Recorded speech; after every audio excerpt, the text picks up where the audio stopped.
Good evening. This is Mary Ellen McKay, Chair of the City of Nashua Zoning Board of Adjustment, and this is the June 13th, 2023 Zoning Board meeting.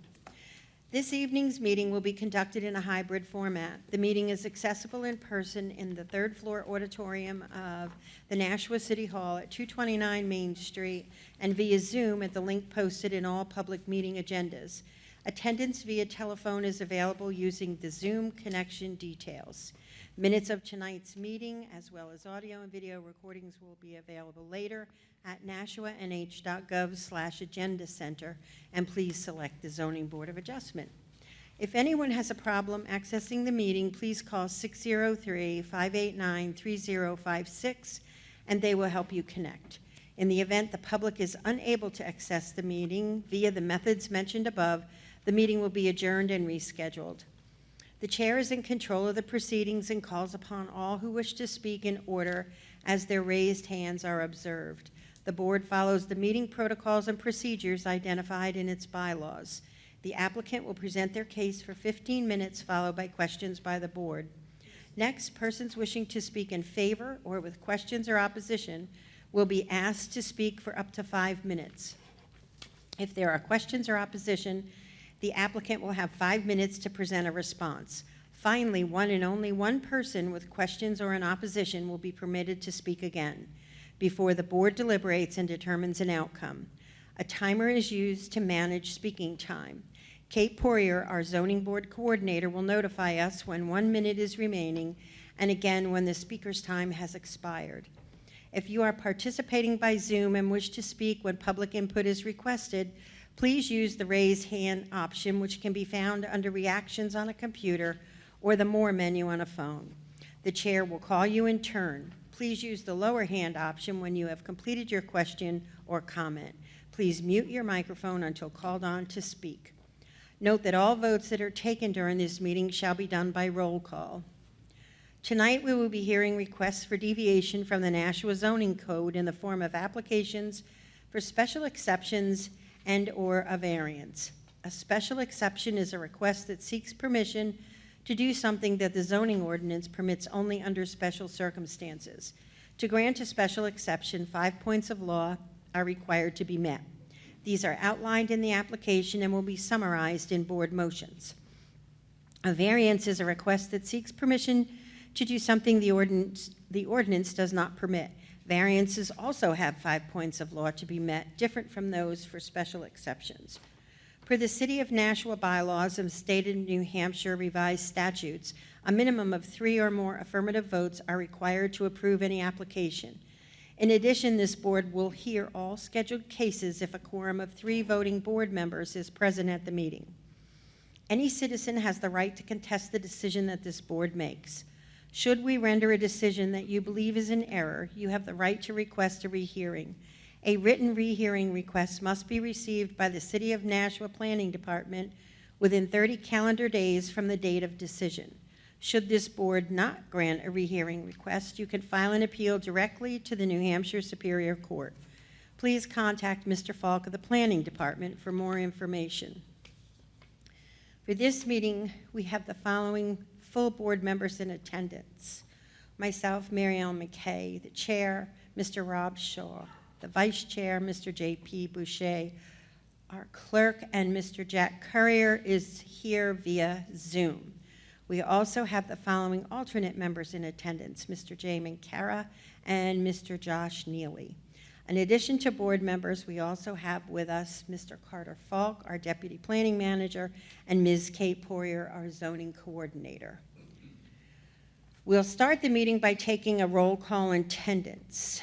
For board members participating by Zoom, please also state whether there is anyone in the room with you, which is required under the right to know law, and state your reason for not attending in person.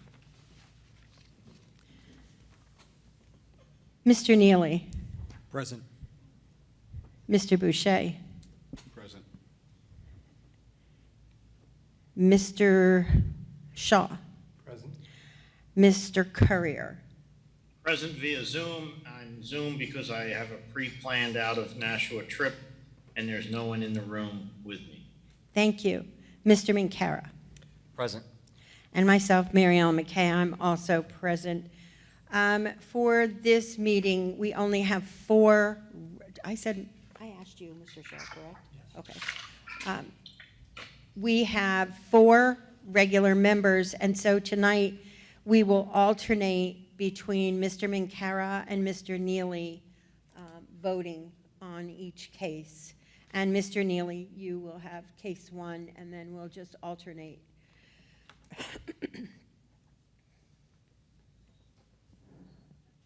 And to fully explain, alternates may fully participate in discussions, but will vote only if a full board member recuses themselves or if there are fewer than 5 board members in attendance. And tonight we have fewer than 5 board members. So that's why both of our alternates will be voting.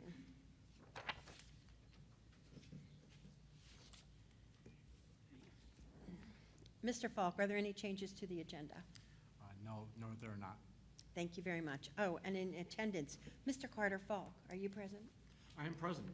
And Ms. Kay Poirier, are you present? Of course. Okay, fine. We are now duly noted on the record. I will read the first case. Gregory and Christina Sullivan, owners, Brian and Donna Sullivan, applicants, 10 Dunlap Street, Sheet G, Lot 459, requesting special exception from Land Use Code Section 190-15, Table 15-1, Number 3, to allow an accessory in-law dwelling unit in basement of home. This is in the R18 zone in Ward 2. Is there someone here to present this application? Please step forward. Sir, state your name and address for the record. Good evening, Brian Sullivan. I live at 650 West Hollis Street, Nashua, New Hampshire. Feel free to raise that mic up if it's helpful, or it releases also, you could just do it as a handhold. Yeah, whatever works for you. Yep. Better? The floor is yours. Oh, sorry. Oh, that's okay. Yes, we put in an application to, an exception to make a in-law space in my son's house, and hoping that, it gets approved. I don't know. I don't know what else. Okay. I'm assuming that, no, it should be in the packet, that you signed off on the exceptions? Yep. That's good. We see what the square footage is. Now I'll turn to the board. Does anyone have any questions for the applicant? Mr. Courier, do you have any questions? No, I do not. Okay, thank you. Seeing none. That was quick. You can have a seat if you Okay. like at this point. I'm going to close the, oh, no, I'm not. I'm going to ask if anyone's here to speak in favor of this application. But you still may have a seat, Mr. Sullivan, if you like. Is anyone on Zoom to speak in favor of the application? KGZ. Is there anyone here to speak in opposition with questions, comments, concerns? No. Is there anyone on Zoom who has any questions, comments, concerns, or opposition to this application? I didn't see any. Seeing none, I'm going to close the public hearing and open the public meeting. Mr. Neely. I'm in favor of this application. The house has good parking. They meet all the criteria. Quite frankly, if somebody didn't know that the ADU existed, you wouldn't be able to tell based on the way the house is set up and where the entrance is going to be on the side. So for those reasons, I'm in favor of the application. Thank you. Mr. Boucher. I'm also in favor of the application. I feel that it meets all the criteria for the special exception for the ADU. Thank you. Mr. Minkara. I'm also in favor of the application for the reasons stated. Mr. Shaw. Likewise, in support, all the special exception criteria are met, no issues. Thank you. Mr. Courier. I'm also in favor, and just for perhaps the audience to note that the zoning board has the accessory dwelling unit affidavit that's signed by the applicant, signed, and that was on May 15th of this year, in our package. I think perhaps that's why not many of us had questions, because we often have questions regarding that affidavit, but that is signed off in front of us, so I am in support of it. Thank you. And myself, Mary Ellen McKay, I'm also in support of the application for all of the aforementioned reasons. Would somebody care to make a motion? I must have been distracted, but I don't recall which of us is voting on this. Oh, Mr. Neely is voting on this one. Sorry. That's okay. Oh, thank you, Mr. Shaw. I'd like to make a motion on behalf of Gregory and Christina Sullivan, the owners, Brian and Donna Sullivan, the applicant. The address is 10 Dunlap Drive. It's Sheet G, Lot 459. The request is for a special exception from Land Use Code Section 190-15, Table 15-1, Section number 3. This is to allow an accessory in-law dwelling unit in the basement of the home. This is in the R18 zone, Ward 2. As noted in the description, it is listed in the table of uses, which is the first criteria for the special exception. Likewise, there was no evidence that there'll be any creation of undue traffic congestion or impairing pedestrian safety. Likewise, there's no evidence that there'll be any overloading of any of the municipal systems such as public water, drainage, or sewer. The special regulations are fulfilled. Again, those are the, I believe it's 9 criteria that are part of an ADU, and that has been by testimony will be met. And there's no evidence that there'll be anything to impair the integrity or be out of character with the neighborhood or be detrimental to health, morals, or welfare of the residents. So therefore, I do move to approve this special exception. And thank you, Mr. Neely, for your second. Mr. Neely, how do you vote? Mr. Neely votes in favor. Mr. Boucher, how do you vote? Mr. Boucher votes in favor. Mr. Shaw, how do you vote? Mr. Shaw votes in favor. Mr. Courier, how do you vote? Mr. Courier votes in favor. Thank you. And myself, Mary Ellen McKay, I also vote in favor. That's a unanimous decision, Mr. Sullivan. It's 5-0.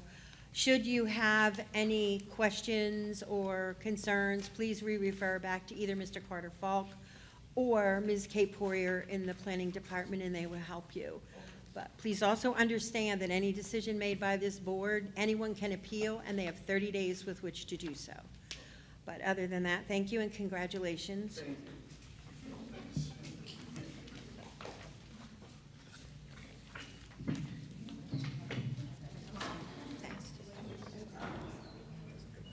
No, I think that was our fastest. All right, case number 2. Normand and Mary LaValle Irrevocable Trust, owners. Norman LaValle applicant, 115 Shore Drive, Sheet E, Lot 854, requesting special exception from Land Use Code Section 190-112 to work in the 75-foot prime wetland buffer of the Nashua River to remove 4 trees. This is in the R9 zone and it's Ward 5, and I see who I'm going to assume is Mr. and Mrs. LaValle. Yes. If you would please state your name and address for the record. Norman George LaValle, 115 Shore Drive, Nashua. Mary A. LaValle, 115 Shore Drive, Nashua. Thank you. The floor is now yours. Well, we're here to follow up on our request to cut the 4 trees and a request for a exemption to do so. And we have gone through the Conservation Commission and we followed all their, what they need, and as well as we plan on following all their stipulations to the letter they sent us.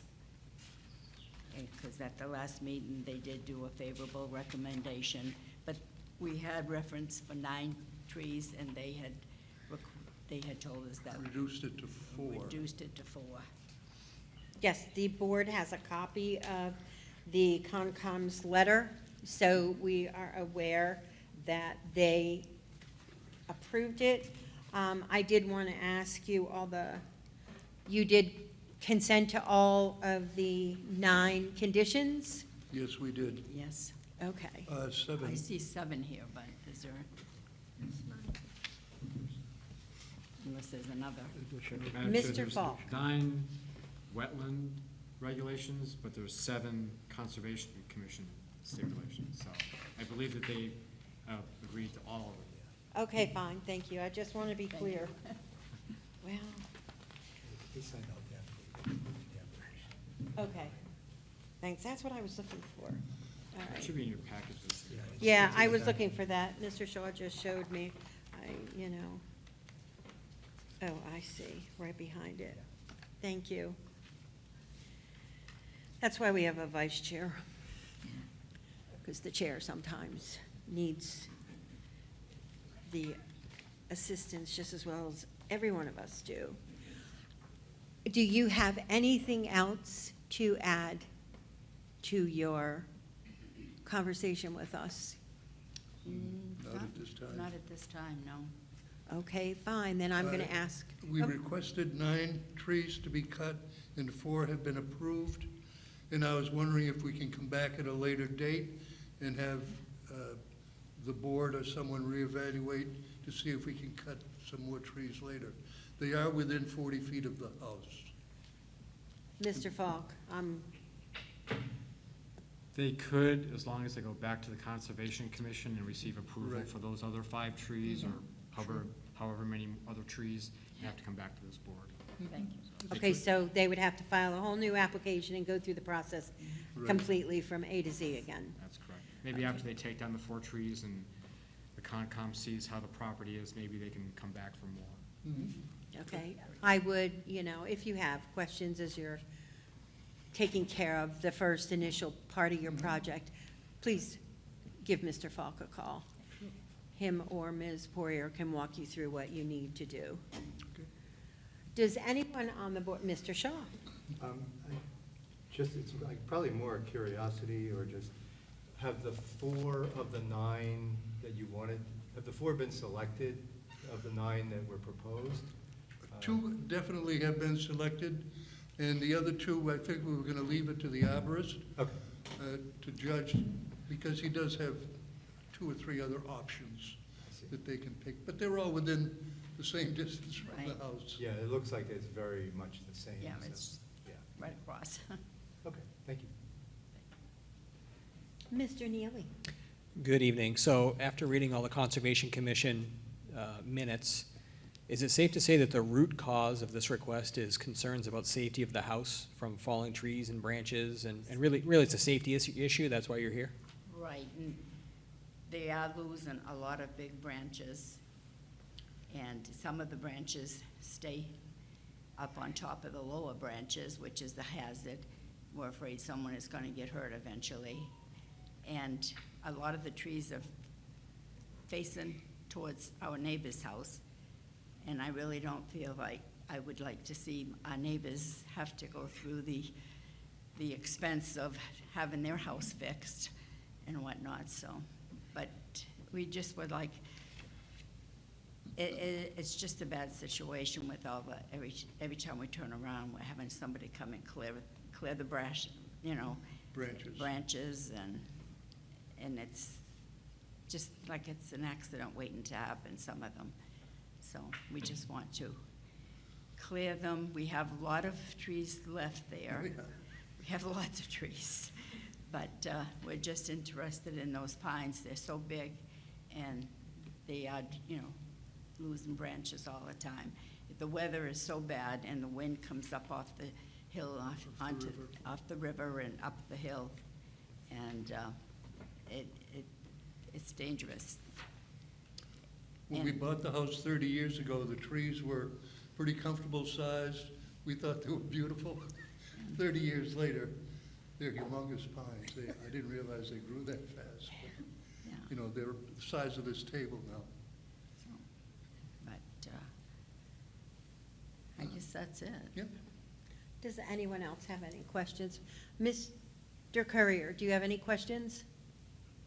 No, I think the minutes from the exhaustive discussion between the applicants and the Conservation Commission has already taken place, and for me, my questions are answered. Thank you. Then, you may have a seat if you like, and I'm going to ask if there's anyone here who would like to speak in favor of this application. Is there anyone on Zoom who would like to speak in favor of this application? Is there anyone here who would like to speak with questions, comments, concerns, or opposition to this application? Seeing none. Is there anyone on Zoom who would like to speak with any questions, comments, concerns, or opposition to this application?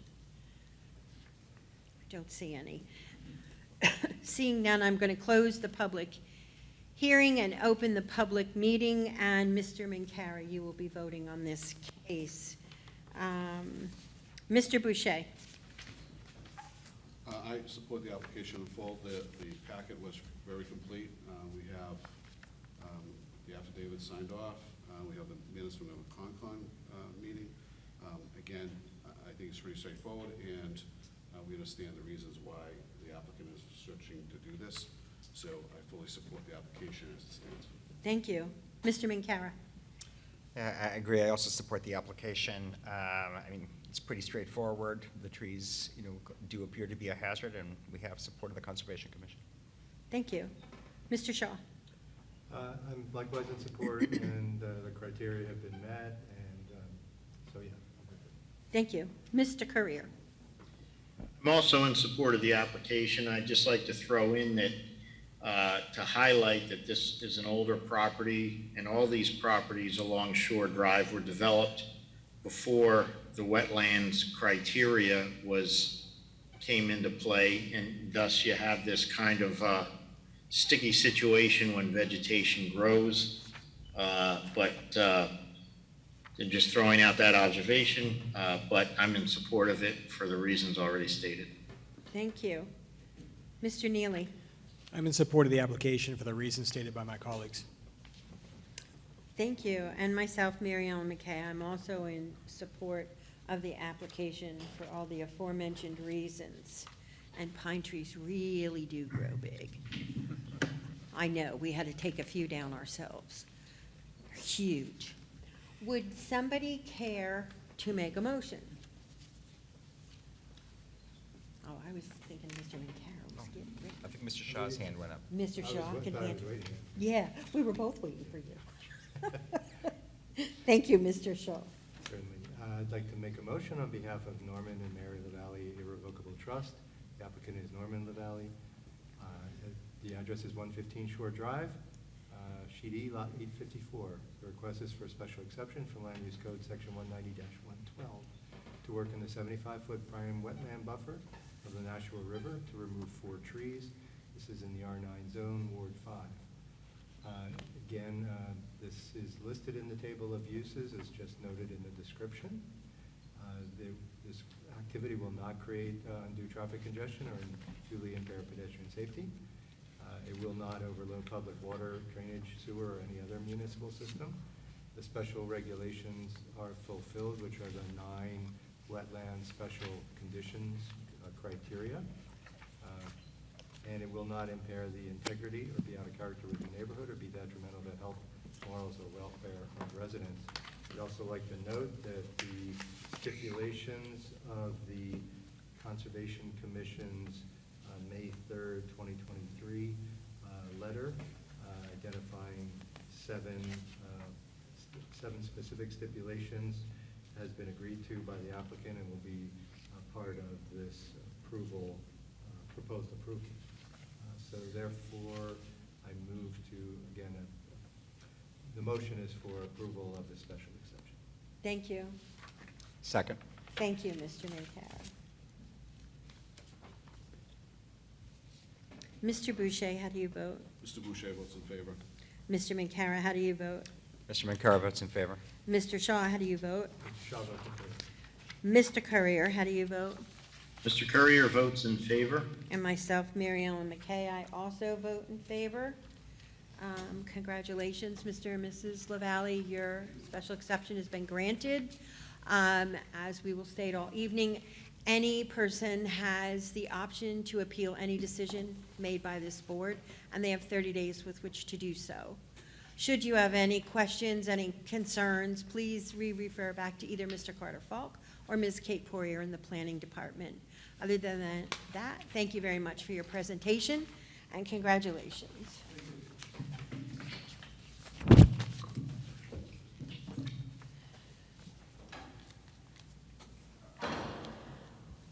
Okay.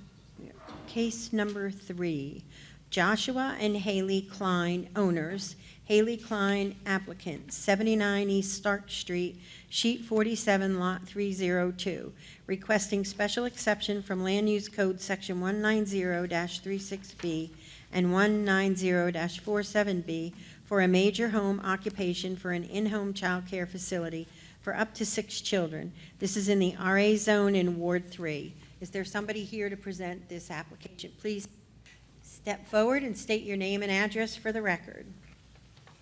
My name's Haley Klein, and I live at 79 East Stark Street in Nashua. The floor is yours, Haley. So as you mentioned, we are seeking a special exception for major home occupation, in-home childcare. We currently bought the house on East Stark Street about 3 years ago when COVID hit and lost childcare, and my mom, who is Pat Willette, who's here with us today, moved in with us to help take care of our 3-year-old son. He's now 3. He was almost 1 at the time. And there was a need in our neighborhood for some other families who needed their children to be looked after as well. So since then, those families have grown and added children, and in order for my mom to take their siblings and do childcare at the home, we need this special exception to have up to the 6 children. We have met the requirements as far as, I believe the traffic won't be impacted as they're our neighbors. They live in our neighborhood. Some of the parents walk over their children, drop them off in the morning. We live on a nice double lot with a nice on the corner, so there's plenty of road frontage, a nice fenced-in backyard. And these are all preschool or younger children, so half of them are in diapers. It shouldn't impact the utilities, which was one of the questions on there. And other than that, that's pretty much it. Thank you. Does anyone have any questions for the applicant? Mr. Shaw. I don't know that I saw it in the application itself, but there's, the special exception also has the 6 criteria, and you are able to adhere to all those as well? Yes. Okay, thank you.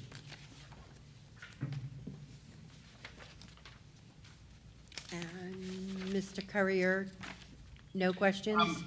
No question, but just if it wasn't mentioned, I don't think it was, but we have the affidavit signed by the applicant here on May 16th for a major home occupation. It's in our package. Yeah, I think she, So I just wanted to point that out. I didn't know, to make sure it's on the record. thank you. Yeah, that one is in there.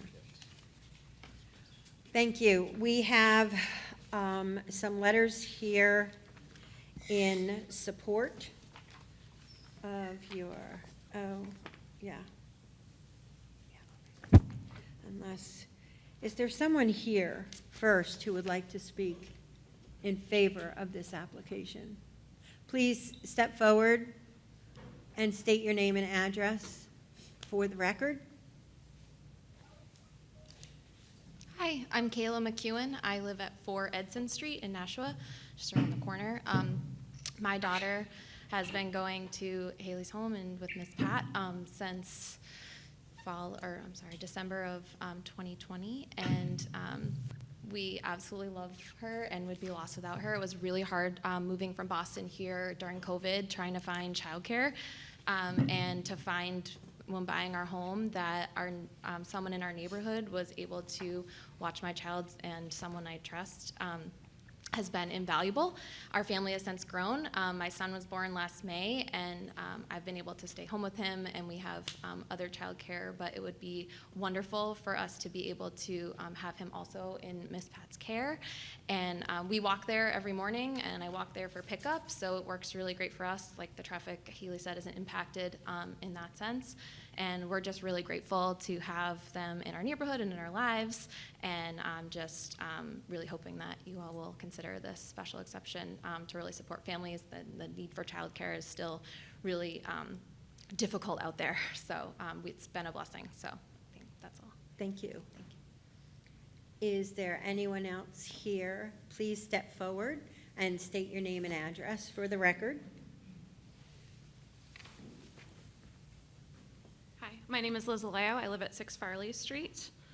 I just want to second what Kayla just shared as a parent of a child who has been in the care of Miss Pat. I'm sorry, I automatically call you Miss Pat. I just realized I sounded like I was 3. My daughter Addie has been in her care since she was 3 years old. We also moved here a couple years ago.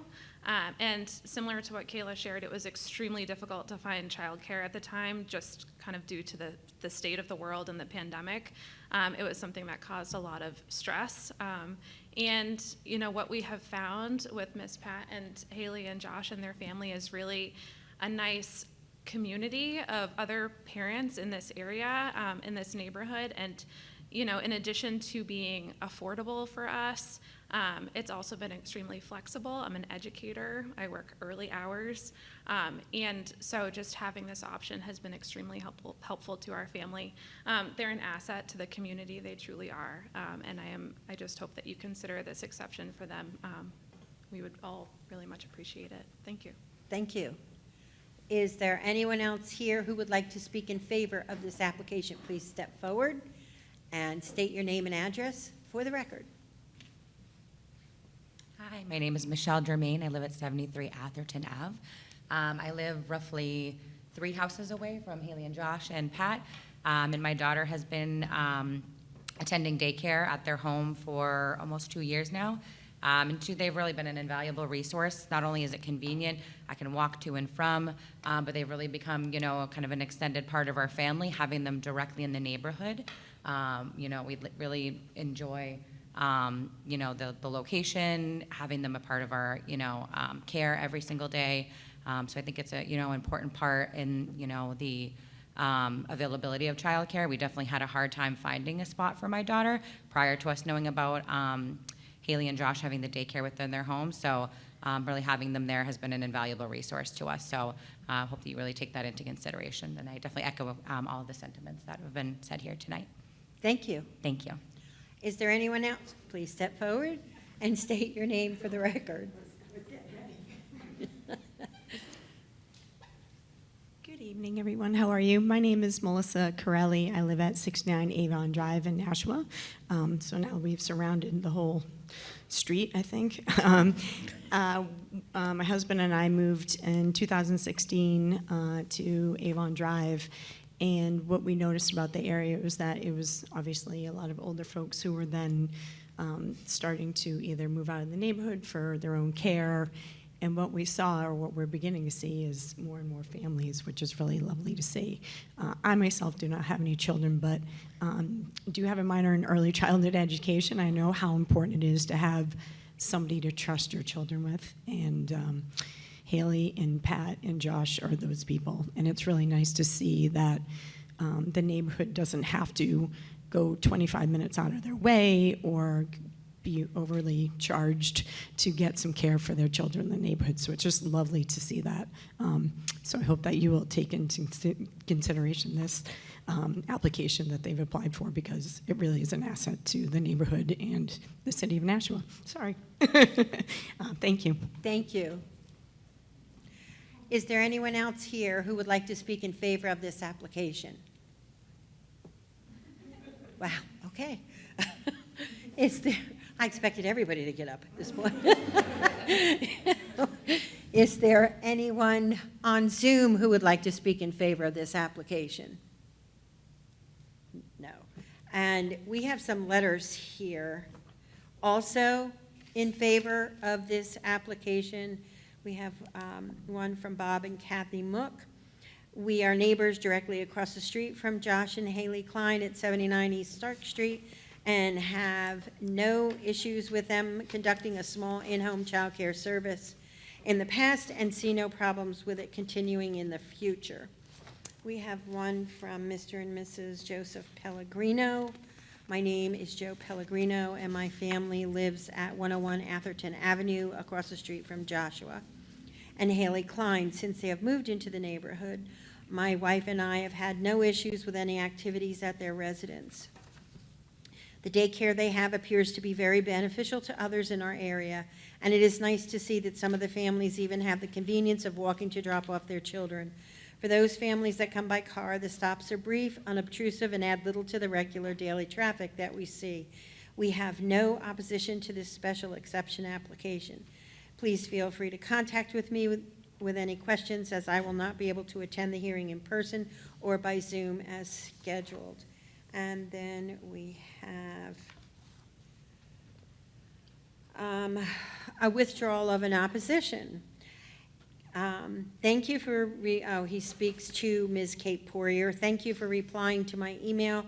I find this very helpful and professional. After reviewing the rules pertaining to business within residential neighborhoods and speaking with Haley, I would like to withdraw my opposition to their exception and vote to approve. Hope this helps, Mr. Bruce Brown.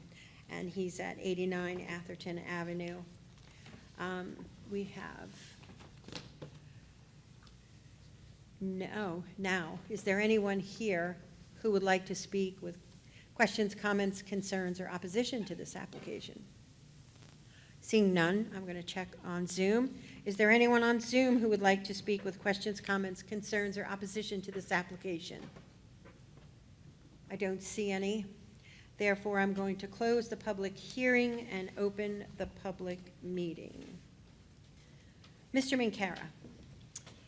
I support the application. I think they meet the criteria pretty clearly. They have the support of the neighbors, and it's certainly a necessary service.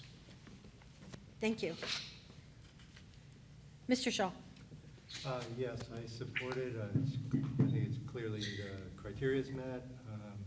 And there's good support, and I know from my work with one of the nonprofits in the city, childcare remains an extremely significant barrier for a lot of folks. So I think anything like this that we can do to support it is also very welcome, and it's very easy when something like this is presented to us. So I'm definitely in support of this special exception. Thank you. Mr. Courier. I believe it meets the criteria. I'd just like to highlight that I don't think East Stark Street is heavily traveled, and it's a big driveway. We have testimony that some or most of the children won't be driven there anyway. I do not think it'll be any problem to the neighborhood. Just wanted to get that out. Other than that, I think it meets all the criteria. I'm in support of it. Thank you. Mr. Neely. I'm in support of the application. It is a large lot. Ironically, the corner of Atherton and East Stark seems to be oversized, so I wouldn't worry about any cars parking there and blocking any traffic. We heard from the folks here in the neighborhood, half the folks walk there anyways with their kids, so I'm not really too worried about the traffic. They signed the major home occupation affidavit, and quite frankly, it came across that these folks are a valued member of the neighborhood and they're providing a service that this neighborhood needs. So I'm very much in favor of this application. Thank you very much. Mr. Boucher. I also support the application for all the reasons spoken to. I have nothing to add. Thank you. And myself, Mary Ellen McKay, I also support this application. And it was nice to see not only the letters, but so many people come out in support. This is such a needed situation. Do I have someone who would care to make a motion? And Mr. Neely, you will be voting in this case. Oh, I thought you were shaking your head to make the motion. No, he just knew he was voting. Thank you, Mr. Shaw. I'd like to make a motion on behalf of Joshua and Haley Klein, the owners. The applicant is Haley Klein, and the address is 79 East Stark Street, which is sheet 47, lot 302. The request is for special exception from Land Use Code section 190-36B and 190-47B for a major home occupation for an in-home child care facility for up to 6 children. This is in the RA zone, Ward 3. As just noted in the description, this is listed in the table of uses. There is no evidence of that there'll be any creation of undue traffic congestion or unduly impair pedestrian safety. There's no expectation of any overloading of municipal systems such as public water, drainage, or sewer. The special regulations are fulfilled and were signed off as part of the application. And it will not impair the integrity or be out of character with the neighborhood or be detrimental to health, morals, or welfare of residents, and therefore I move to approve the special exception. And thank you, Mr. Neely, for your second. Mr. Shaw, how do you vote? Mr. Shaw votes in favor. Mr. Courier, how do you vote? Mr. Courier votes in favor. Mr. Neely, how do you vote? Mr. Neely votes in favor. Mr. Boucher, how do you vote? Mr. Boucher votes in favor. And myself, Mary Ellen McKay, I also vote in favor. Congratulations, Haley, that's a unanimous decision. As I've stated earlier, anyone has the right to appeal any decision made by this board, and they have 30 days with which to do so. Should you have any questions or comments or concerns, please refer back to either Mr. Carter Falk or Ms. Kate Poirier in the Planning Department. Again, thank you very much for your presentation. Thank you to all your neighbors who came out in support of you. And congratulations. This is a much, much needed service. Thank you for providing it.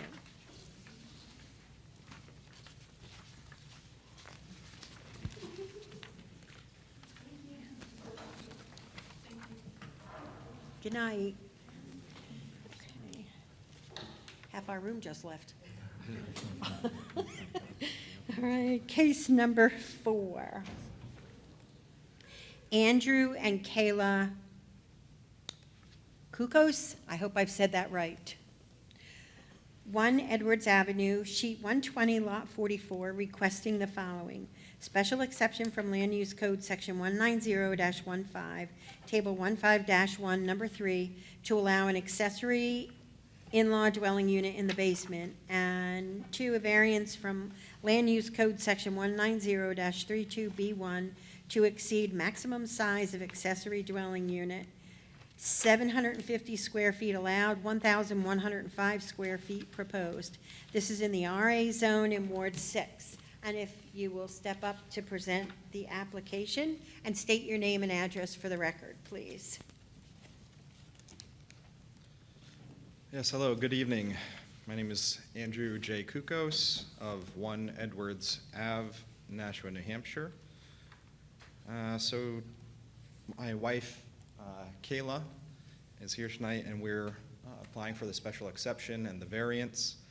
I put forward our case in the application materials, but just to speak more to that, we got married in 2022, and we moved into this house, 1 Edwards Ave, on March 25th this year, 2023. We loved the house. We saw a lot of potential in it when we were doing our shopping, and one of the great things about it was the basement. It's fully finished, great condition, and when we were taking the tour, our realtor pointed out the kitchenette. It looked like somebody had lived down there, and we asked some questions about that. We didn't know prior to taking the tour, but there is an electric range stove down there, which currently is illegal, not according to code. And my wife and I are not okay with that. We want to do things the right way. We, since moving in the last 3 months, have gone to over 20 homes, our neighbors on our street and the adjacent lots, and even the street over. We went to over 20 homes introducing ourselves. We brought cookies, and we also dropped off this little flyer introducing, again, ourselves, some information about who we are. We provided our private phone numbers and email addresses saying we want to be good neighbors. Please feel free to contact us anytime. It was in that process, speaking to our neighbors, that we discovered, yes, indeed, the previous owners did rent out the basement. And we thought that might be the case, but that was confirmation. And so, again, wanting to do things the right way, we knew we'd have to come before you if we ever wanted to keep that stove. And really, that's what this is about. My mother's health has been in decline, and we think that she might be needing to live with us, and this space could do that, provide her housing. Other possibilities would be potentially having some rental income from it, or again, just the convenience of legally having the electric stove in place. The basement is, I think, technically 1,104 square feet. It's arranged in such a way that there's no economically viable way to restructure the space to confine all the present amenities to the 750 square feet allowed. Those amenities are the 3/4 bath, the laundry area with washer dryer, the kitchenette with the stove in question, and the living area. They are spread out corner to corner, and there's no economically feasible way to contain them in 750 square feet. We have signed the affidavit. We meet all 9 criteria, with the one exception of the subclause of criterion 1 with the space restriction. And so the ADU that we propose would not essentially change the character of the property or the surrounding neighborhood. There would be no increase in traffic. And whether our basement were 750 square feet or the 1,100, the use, character, and activity of this ADU, I believe, would be substantially the same in either case. So those are the reasons we have for applying for this special exception, as well as the variance, and we hope that you'll consider approving it for us. Thank you. Thank you. Mr. Minkara. I've got a few questions, if you'll indulge me. But Absolutely. just starting with looking at the floor plan, I see, family, I assume room, kitchen, laundry, bath. How would this be configured into the ADU? Would you be altering it? We would make no There's nothing identified alterations. as a bedroom, for example. Right, so it's an open space. The family room that you see there, it's not a full wall dividing the family room from a kitchen. So, if somebody were to live there, it's essentially a studio space. So the bed could either go in that corner where the family room is, or it doesn't really translate very well to the drawing there, but where the stairs come down, that's a wall, and you could conceivably put a bed there as well. But there would be no alterations or restructuring. And is there any exterior access? Yes. There, across from the bathroom is a walkout door to the basement, to the backyard. And so anybody wishing to enter or exit would have that door, which is already there. We have a fence with a gate, so it would be accessible by our driveway, going through the gate, walking around back through the backyard. As well as door. through the house via the main staircase? I'm sorry? As well as, you could Yes, access it so from where second the stairs, there's a door at the top. And where is your furnace, hot water heater, all that stuff? It's between where the bath is and the wall with the kitchen, that laundry area. The wall at the far side of the stairs, that kind of extends through the laundry. And so that's an unfinished portion, and that's where the hot water is located. And those utilities would remain there? Yes. Thank you. Are there any other questions? Mr. Courier, do you have any questions?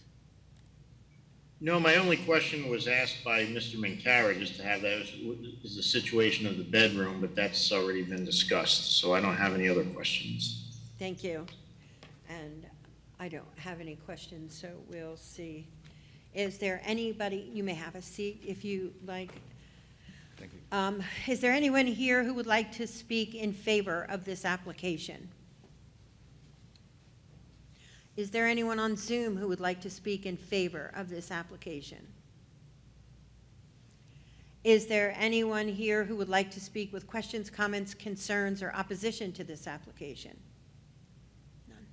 Is there anyone on Zoom who would like to speak with questions, comments, concerns, or opposition to this application? I don't see any. Okay. Then, seeing none, I'm going to close the public hearing and open the public meeting. Mr. Shaw.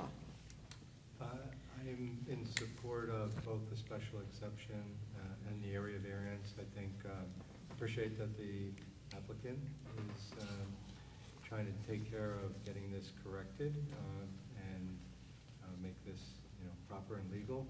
I think, so we know that the area is the one issue that's outstanding that kicks off the area variance, but I think for a combination of reasons, but especially the fact that the space is already finished and there's no practical way of basically limiting the space simply to meet the criteria, and I don't think it'll satisfy or provide any general benefit to anybody. So if anything, I think it only negatively impacts the owner. So I see no issue with that, and I'm supportive. And so, yeah, I guess I'm good with both the special exception and the area variance. Thank you. Mr. Courier. Well, Mr. Shaw's captured my thoughts. I mean, setting the floor area aside, I believe, it meets the criteria of the special exception. And as we've discussed before as a board, when there's a basement proposal for an ADU, generally the board and myself has felt, well, to wall off a certain portion, say the left side of the family room, to skinny that down to 750, there's not a real benefit to doing that. And with this with this floor plan already there, I don't think it's reasonable to require that. So I feel that the variance in this case meets the criteria, and I'm be supportive of that as well. Thank you. Mr. Neely. I'm in favor of the application. As the other board members have said, once you kind of factor out that semi-unfinished laundry area, it really brings the square footage down quite a bit to get it close to where it needs to be. They have the separate entrance to the backyard.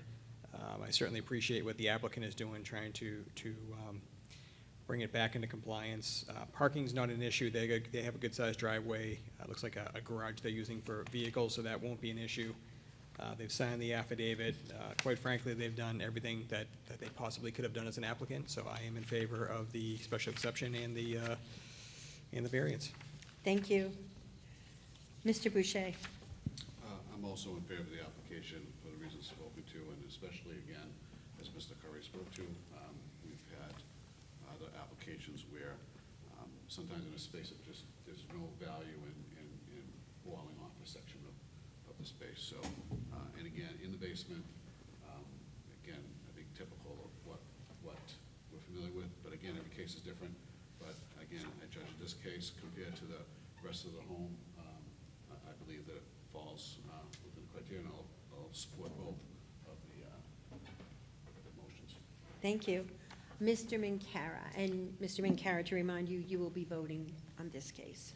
I also support the application for the reasons stated, and I would just note that the principal dwelling would be substantially larger, even though you're taking the full basement because of the second story, and also that although it clearly is over, a portion of the basement, in fact, would not be exclusively devoted to the ADU, because that is where the common utilities are that serve both dwellings. Thank you. And myself, Mary Ellen McKay, I am also in favor for all of the aforementioned reasons. Would somebody care to make a motion? Thank you, Mr. Shaw. I'd like to make, I'm going to start with the special exception. I'd like to make a motion on behalf of Andrew and Kayla Kukos at 1 Edwards Avenue, sheet 120, lot 44. The request is, the first one is for the special exception from Land Use Code, section 190-15, table 15-1, number 3, to allow an accessory in-law dwelling unit in the basement. This is in the RA zone, Ward 6. As noted in the description, it is listed in the table of uses. There's no evidence of any creation of undue traffic congestion or unduly impairing pedestrian safety. There will not be any overloading of public water, drainage, sewer, or any other municipal system.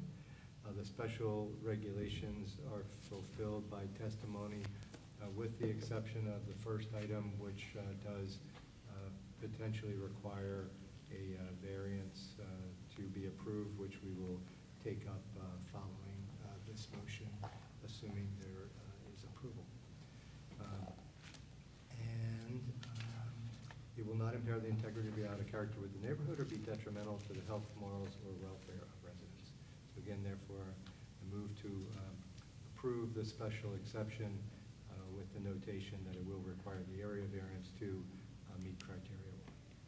Thank you, and I'll second the application. Would, no.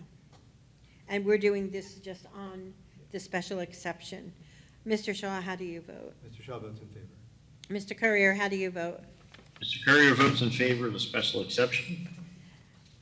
Mr. Boucher, how do you vote? Mr. Boucher votes in favor. Mr. Minkara, how do you vote? Mr. Minkara votes in favor. And myself, Mary Ellen McKay, I also vote in favor. And Mr. Shaw, you're going to continue? I'd like to make a motion regarding the area variance for the same applicant, address, and property from Land Use Code Section 190-32, Section B1, to exceed the maximum size of accessory dwelling unit where 750 square feet is allowed. 1,105 square feet is proposed. The variance is needed for the applicant's proposed use of the property, given the special conditions of the property. Benefits sought by the applicant cannot be achieved by some other method reasonably feasible for the applicant to pursue other than the variance.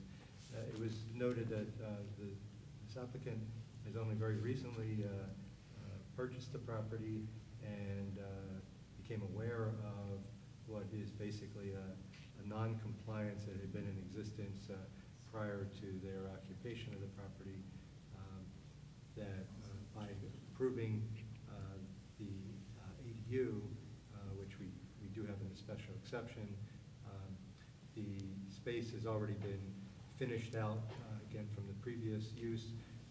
The amenities of those spaces are spread out, and there's no reasonable approach that could carve back the extra square footage and provide any benefit to anybody. So it would not be in the spirit and the intent of the ordinance to not allow this. There's no indication there'd be any adverse effects on property values of surrounding parcels. There'll be no evidence that this ADU really exists in any fashion based on the exterior appearance. It's not contrary to public interest, and substantial justice will be served, and therefore I moved again to approve this area variance. Second. Thank you, Mr. Minkara. Mr. Shaw, how do you vote on this variance? Mr. Shaw votes in favor. Mr. Courier, how do you vote on the variance? Mr. Courier votes in favor. Mr. Boucher, how do you vote on the variance? Mr. Boucher votes in favor. Mr. Minkara, how do you vote on the variance? Mr. Minkara votes in favor. And myself, Mary Ellen McKay, I also vote in favor of the variance. Congratulations, Mr. and Mr. and Mrs. Kutos. Your application has been granted for both the variance and the special exception. Should anyone have any questions, comments, or concerns, they can appeal this decision within 30 days of this decision. Should you have any questions, comments, concerns, or need anything, please refer back to either Mr. Carter Falk or Ms. Kate Poirier. And again, Mr. and Mrs. Kukos, thank you very much, and congratulations.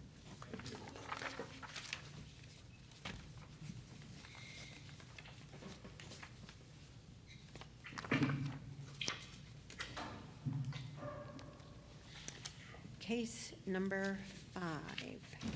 Peggy Ann Simone and William Charles Martin, owners. Attorney Andrew H. Sullivan, applicant.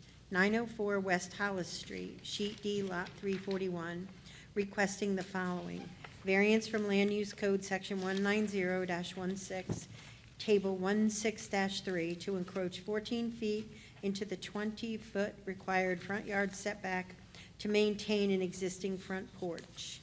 Variance number 2, variance from Land Use Code Section 190-31A to encroach 6 feet into the 6-foot required left side yard setback to maintain an existing 16 by 20 shed, and to encroach 1 foot into the 6-foot required left side yard setback to maintain an existing 12 by 12 shed.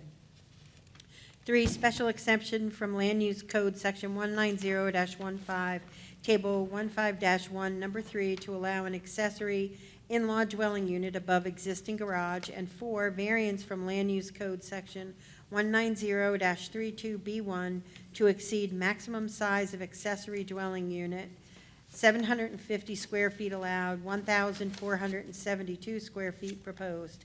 This is in the R9 zone in Ward 5. And I assume this is Attorney Andrew Sullivan? It is. Good evening, folks. Good evening. Just a clarification, I remeasured, I don't know what I was doing with the plan, but the actual space above the garage is a lot smaller. It's 875 feet. Can I get a plan of the floor plan? And Mr. Sullivan, could you please, or Attorney Sullivan, can you please state your name and address Yeah, for I'm the sorry. record? It's Attorney Andrew Sullivan. My office is in Bedford, New Hampshire.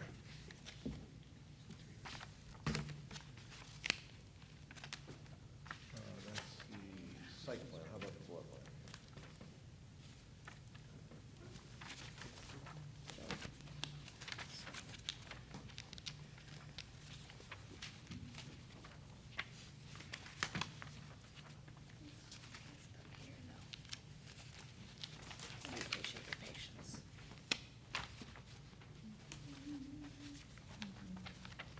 Here we go. Next one. Okay. So if you see the garage and you see the staircases to the rear right, and then directly opposite on the other side of the room there is the kitchen. That area is 875 square feet.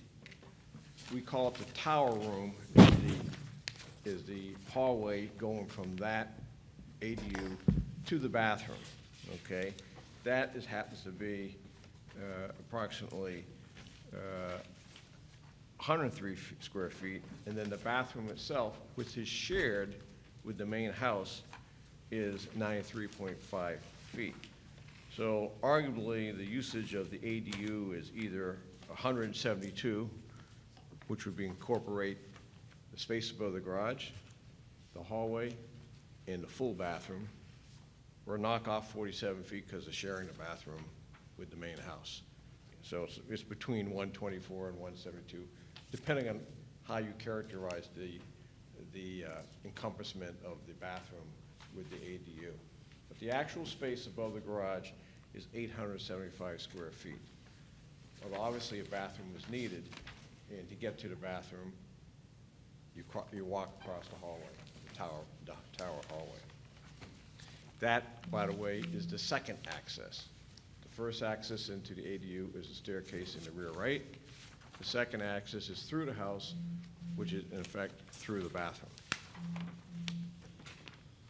So I just want to clarify that.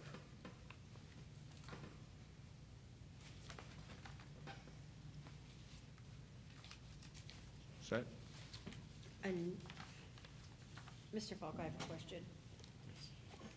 How is this advertised, and does this information change anything for us tonight?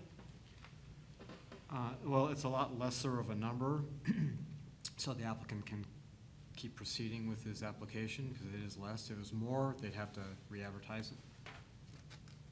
He can proceed. Okay.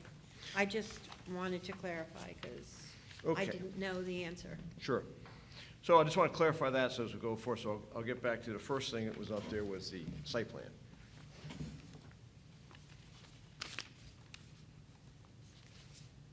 Okay. So at the bottom of the 6 o'clock position are the 2 sheds.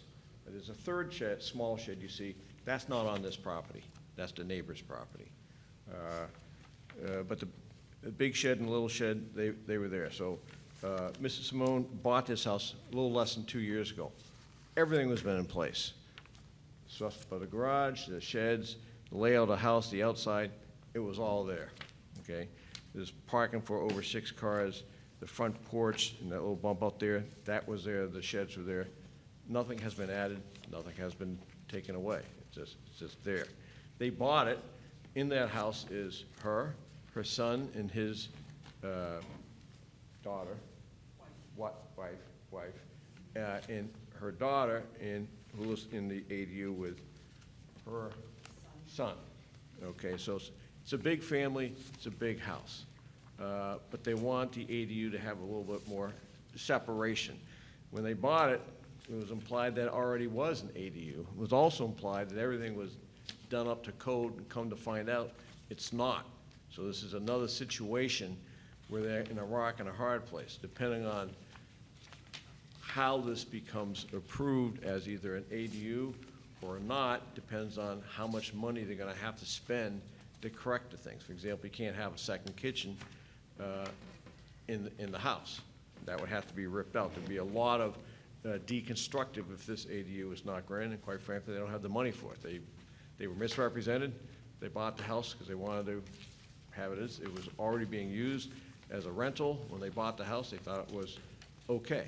They're not sophisticated in buying homes or anything of that sort. So, in terms of the variance is 2-part. As Mr. Sharp pointed out, we're looking for a variance for the size of the ADU as well as probably the sheds. I mean, in my opinion, I think, and Mr. Carter can correct me, the porch, the front porch and the 1 story there, they've been there a long time.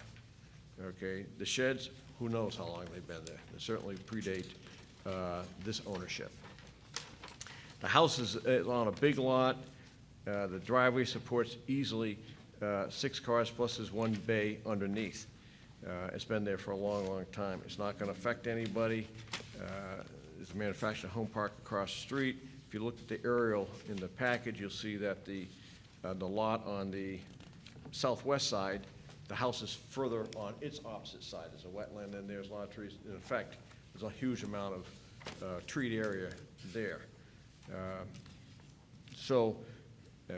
In terms of the variance aspect of the sheds, it doesn't affect the character of the neighborhood. You can't even see it. The front, it's been that way for decades. It doesn't interfere with the character of the neighborhood. Substantial justice will be done.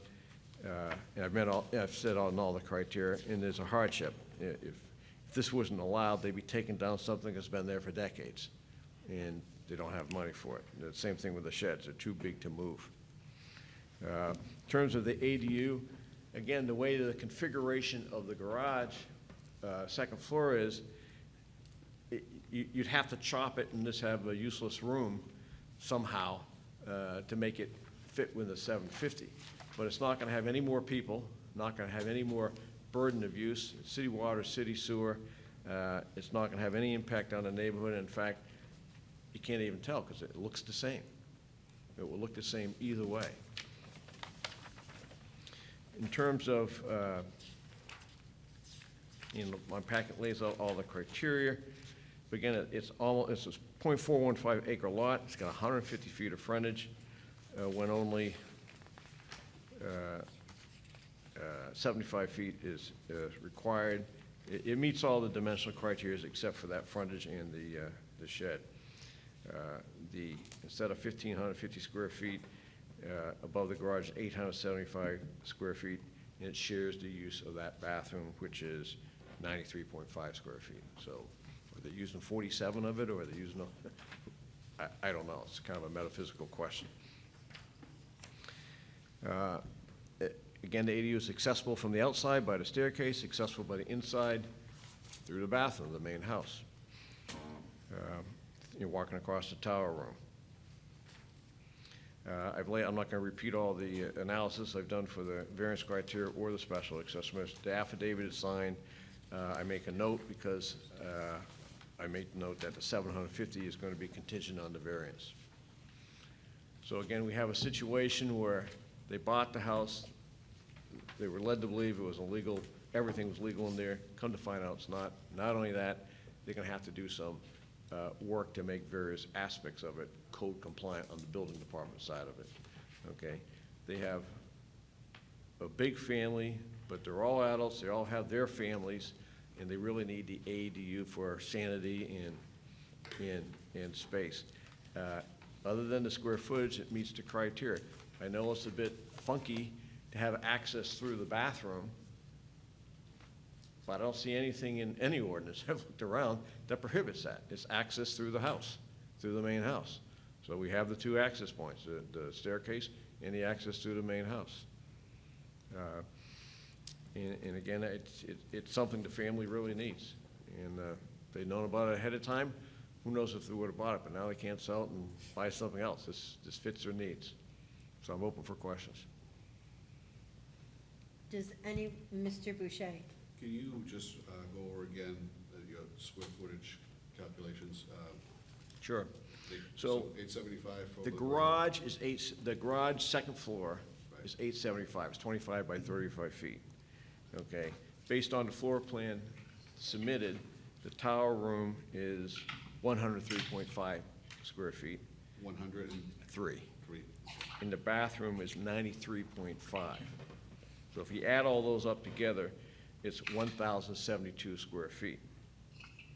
Since the bathroom is shared, if I split that in half, then the overall usage drops down to 1,024, but I mean, you can't use half a bathroom, but you can use it half the time.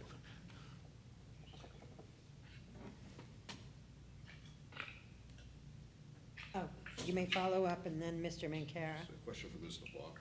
Yeah. From the city's point of view, would the bathroom in this configuration be included in this ADU or not? Well, since it's being shared by members of the family who live in the main portion of the house, which I'm assuming, I would just call it a dual use, and they both equally use it. So, if that's correct? That is correct. It could be sectioned off as part of the ADU, but it is a mutual use bathroom.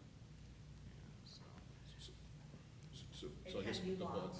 question, Mr. Block, would be whether or not the square footage would be included or not included in the total square footage for the ADU. What would the position be? I would probably include it, just to, because they are using it, even though the other part of the house, the family's using it. I mean, just to be on the conservative side, I would add it in, since that is, I believe that's the only bathroom that the That is. ADU has, so, they have to have a bathroom, so I would count it in. Okay.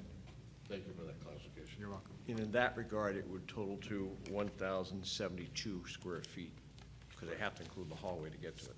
Thank you. That's fine. And Mr. Mancara? What triggered this coming to the ZBA, if I may? Building department said a lot of that stuff, you can't have the extra kitchen, there are a couple windows. Whoever had it before did work without a permit, and it was just wrong. But that was all built.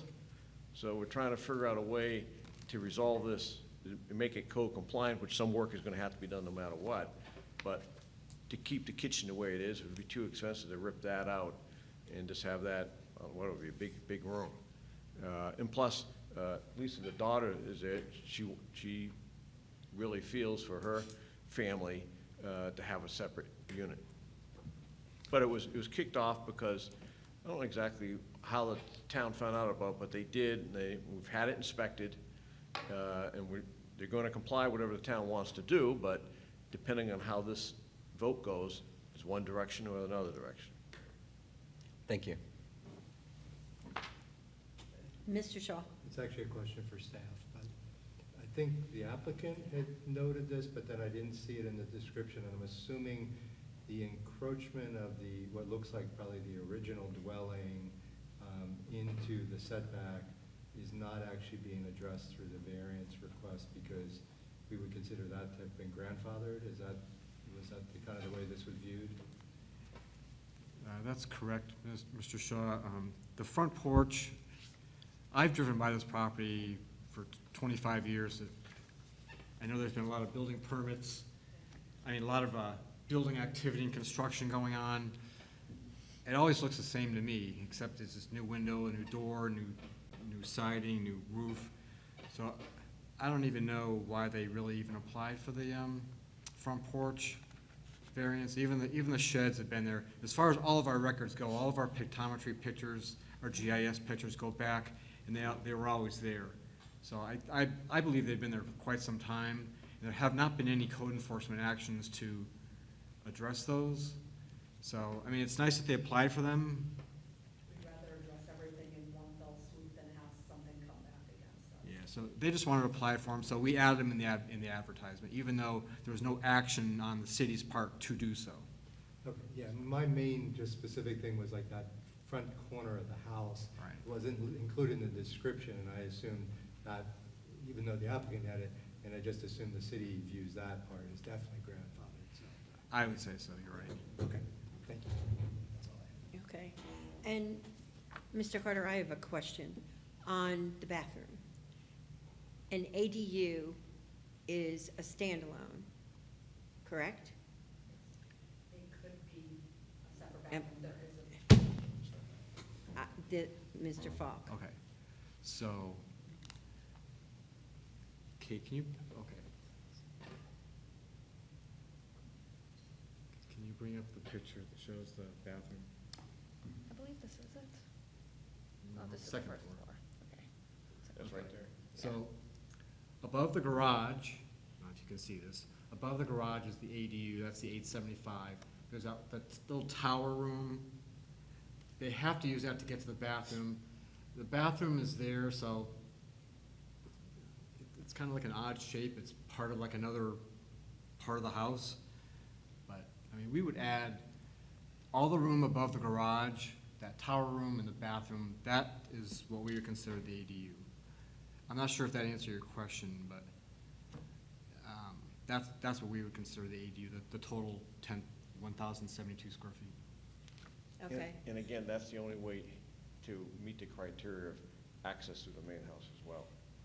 This is just the first time this has ever, and I just always assumed an ADU had to be a standalone. It was an accessory to the primary. But this seems to be a necessary piece of the primary to access the accessory. It is a unique shape. Yeah, and that caused the question. Right. Yeah, I don't know if the board's ever had a case like this where part of the ADU is within part of the primary portion of the residence, but whether it's one whole floor like we saw in the previous case, or actually the first case as well, or an addition above a garage or next to it, it's just a unique shape. But they're not, you can go between the ADU and the principal structure, which is all we're really concerned about. It's not walled off like a two-family. I would just call it a unique situation and leave it at that. Okay, it's confusing It is. at best. Are there any other questions? Mr. Courier, did you have any questions? Yes, I see your hand up. Yes, question for Attorney Sullivan. And how did you arrive at that 1,472 square feet that, that it's advertised at? What did that include that's beyond the 1,072 square feet we're kind of seem to be tuning in on here? Don't have a clue, it was a mistake. Okay. I'm reviewing it tonight, and I asked myself the same question, but. All right, a mea culpa, very well. That was the only question I had at the moment. I mean, actually seeing it as 1472 versus 1072, it looks like it might have just been a typo. Charitably, I'd like to say so, but I just don't know. Trying to give you an out.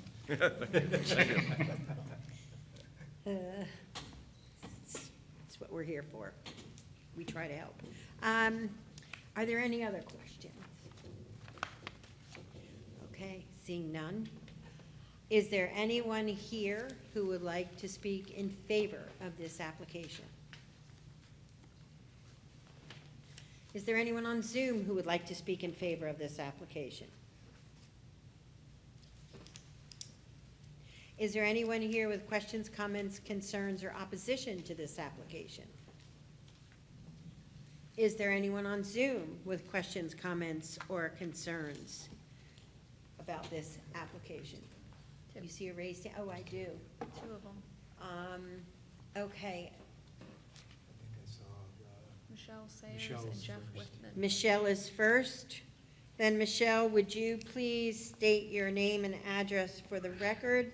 And I sure can. I just want to make sure you can hear me okay. yes, we can hear you. Oh, okay, great. Thank you.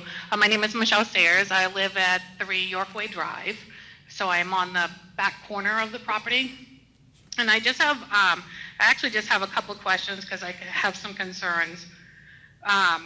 The second floor bathroom, I was not able to find a permit for, so I have concerns that that's one of the ways to access to the other dwelling. It was one of my concerns. One of my other concerns is that since above the garage, when it was originally permitted, it was supposed to be a garage, and then they added additions to adding bedrooms, I was unable to find any other additional septic design. This home is on a septic system. As far as I am aware, they are not on city sewage. And the last septic upgrade that I can find is from 1973. My other comment is on the sheds. So prior to this purchase of the home recently in, I believe, 2020 or 2021, there were several code enforcement violations that were done to the home in regards to outside cleanliness, building permits, craziness going on. One of the code enforcements was due to the sheds having rodents in them because the previous owners decided to have chickens. They had 12 dogs at one point. They also had goats that were living in the home. Code enforcement did step in along with the police department and remove the animals. At that time, they were told those sheds should have been removed because they were in disrepair. I can see that in 1992 that the rating of the shed was in poor condition, and then it was also requested to be removed. So they haven't been removed at all to this point. The porch permit, I did ask about that, and that actually was sent to me. And I think that's pretty much all that I had for questions or concerns.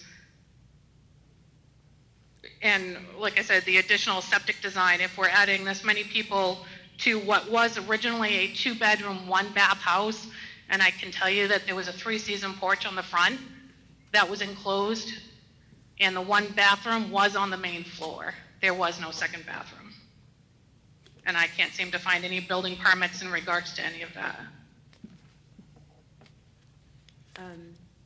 Thank you, and now but Michelle, the only thing that the septic questions are beyond the purview of this board.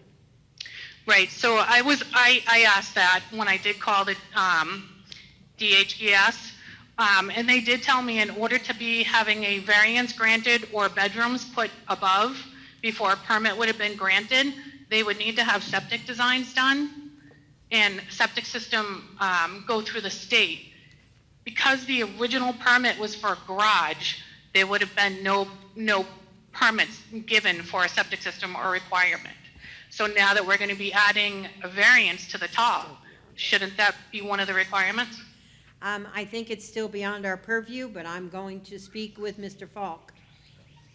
It's beyond us. It is beyond this board. Yeah, This board does not review septic designs and sewer permits. That's part of the Department of Health and also the state. okay, so that's. Right. But wouldn't the board grant, before you would grant a permit to have occupancy, wouldn't you require that in order to grant the permit? We don't grant the permit. That's not what we're here to do, but going back and forth, there's someone else who has some questions or concerns, and I want to hear from that other person. And Mr. Courier, I see your hand up too. Are you going to ask Michelle a question or Mr.? Yeah, yes, I have a question for the lady, Michelle, who just testified. And my question is, thank you for your testimony. You had mentioned the sheds that were in very bad condition. Are they still in the same or worse condition, or are they improved now? No, they were actually supposed to be putting in, having an exterminator come out because they brought so many rodents and wildlife. Because as you know, we have a close proximity to wetlands, as there is a spring-fed pond that is directly behind all of our properties, along with Fort Hills landfill is quite close. And it was bringing a tremendous amount of rodents. And they were supposed, like I said, they were supposed to be removed. They were supposed to have an exterminator come in after the city code enforcement had been out several times for the previous owners in regards to, hoarding, disasters. It was just, multiple animals on the property. Okay, but I think I'm hearing that the sheds are, in your opinion, haven't been improved. They're still in this. No. Okay, all right, that's my only Correct. question. Thank you. Yeah, Okay. you're welcome. Thank you. And can you see the name of the other person? Kate? Jeff Whitman. Jeff Whitman? The floor. Yes, how you doing? Would you please state your name and address for the record? And Yep, then- Jeff Whitman. I live at 1 York Way, the direct abutter to the case. I don't have any really complaints or anything. I just wanted to make sure that, based on the information given, I wasn't gonna be asked to abandon or give any land away.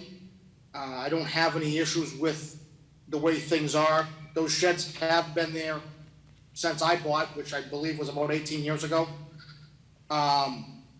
There's been multiple owners, and I know the most current recent owner is up against it. He bought something that was false advertisement probably. So I feel for him. I don't have any complaints on what he's looking to do.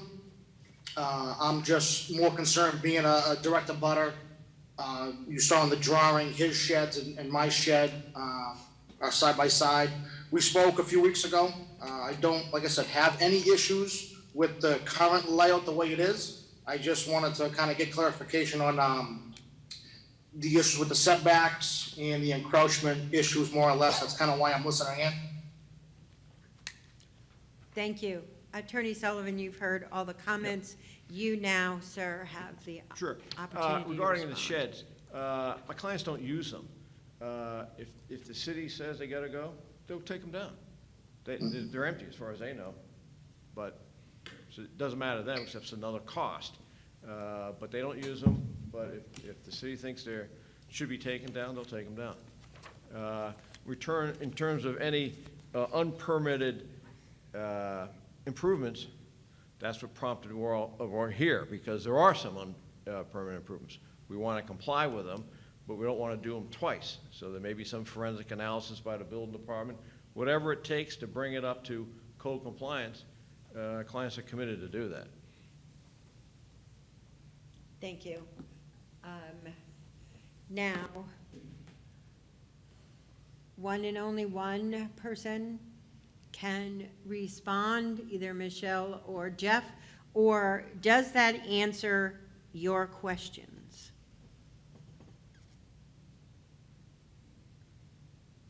Is that Michelle? Yeah. Michelle? I didn't see Jeff raise his hand, so I apologize, Jeff, if I'm overstepping. I'm on the same thought process is Jeff, whatever permits they want to make and whatever they can, nothing is affecting us. If anything, they've improved the property. I just had a couple of questions, and I just was, concerned about septic issues and how they were going to be able to address that. And like I said, they've improved the property, and you are correct. The sheds have been there as forever, as long as I can remember, and I understand that, that would be encroaching on Jeff's property, so that's why he has concerns and what, would entail for him. But as far as I'm concerned, if, they're improving, they're doing everything great, and I really hope the board passes them. I really do. All right, thank you, Michelle. Thank you. Okay. At this point, I'm going to close the public hearing, and I'm going to open the public meeting. Mr. Courier. Well, I'll start off by saying Mr. Falk had testified he's been going by this place for 25 years. I regret to say I got him beat. I had to pull out the calculator. It was 1985 I moved down the street. So that's 38 years. Jeepers. I don't live down the street anymore. And yes, I know Kate wasn't born then.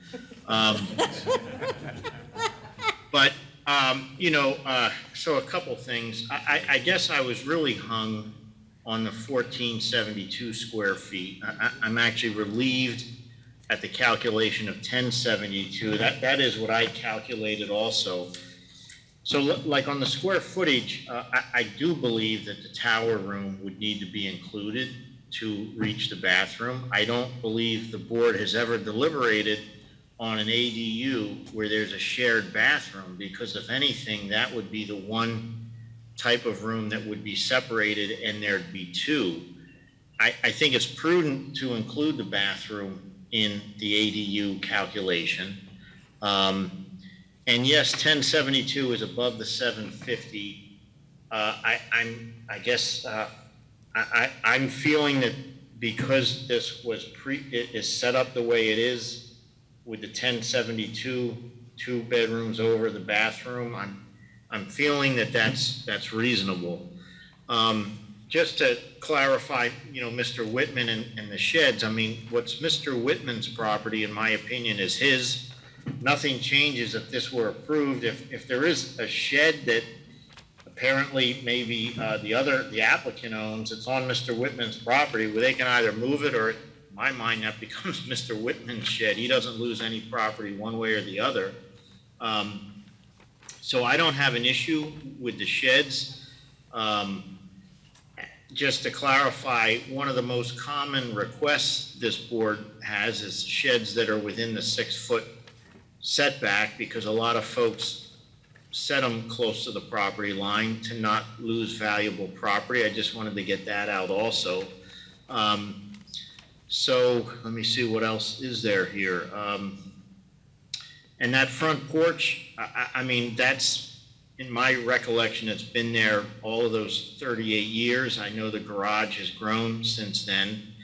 And I guess one other thought, to Mrs. Sayre's concerns about the seemingly very poor condition the previous owners had it, I do believe that the current owners are trying to get things up to code and into shape, and that if this board were so inclined to approve this, my opinion is the property would continue to improve versus go the other way. That's why it's here in front of us. So in short, with the 1072 instead of the 1472, I'm finding support for the application. Thank you. Mr. Neely. This is a fascinating house and just an interesting case. I want to thank the attorney who put this together. This was a great packet put together, with the exception of some of the numbers we talked about, but the whole packet itself is put together well. Quite frankly, I think that there is a need in this town for this type of property. How many times have we talked about multiple generations needing housing in the Nashua area? We've got basically sounds like 3 families living in this area in harmony. We talked about the sanity of keeping them apart, and the fact this is a unique situation. So I think I'm in favor of this application For that reason, I think the parking, there's more than enough parking. I was there the other day, and I saw the space for at least 6 cars, probably more, not counting the garage. I do believe that these folks would incur quite an expense if we did not grant this exception, and I think they were put in a bad situation by the previous owner, and I don't think substantial justice would be had by us mandating that they have to do this construction. I do have some questions about the shed. The applicant has talked about the sheds. They're not using the sheds. The folks at 3 Yorkway Drive have mentioned it, not just tonight, but also in the documentation that we received prior to this. I certainly would not be opposed to carving that out itself from the exception here. I would love to see those sheds go away if they're not using them. And it sounds like the gentleman, Jeff, also, it wouldn't break his heart either to see these sheds go away. So in general, I'm in favor of this whole application, but I would love to hear some more discussion about the shed specifically. Thank you. Mr. Boucher. Originally, when I got the application, I was not feeling comfortable with the square footage, especially when you compare it to the rest of the house, because that would be a significant portion of the existing home.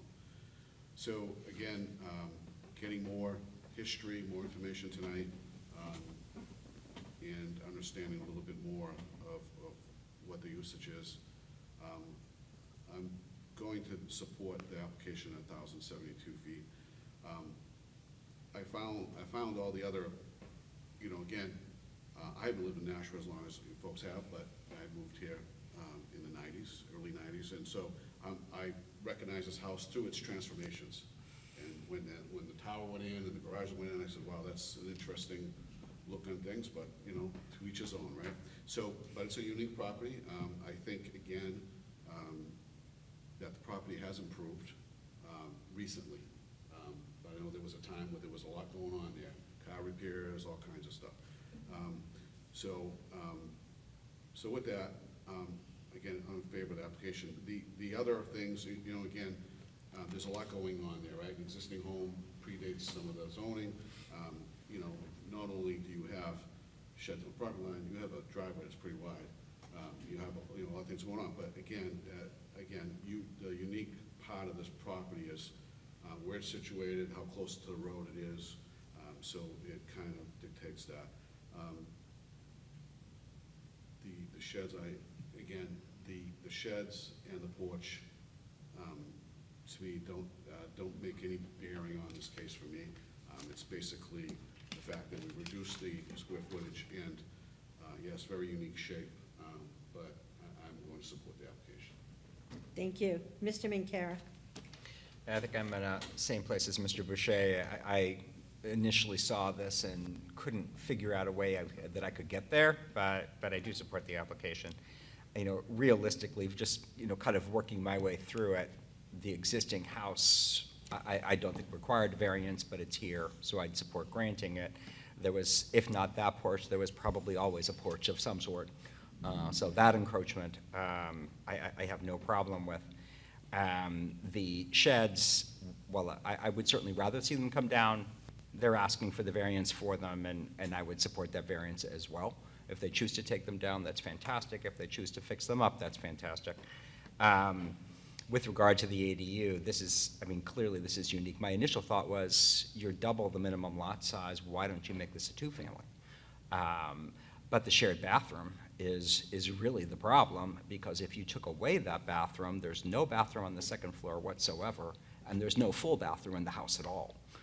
So I kind of see the reason for keeping the bathroom and keeping the shared use. Just makes sense. It's unusual, but it's kind of what's before us, and kind of to some of the other ADUs we've looked at, I see no reasonable way of carving it up.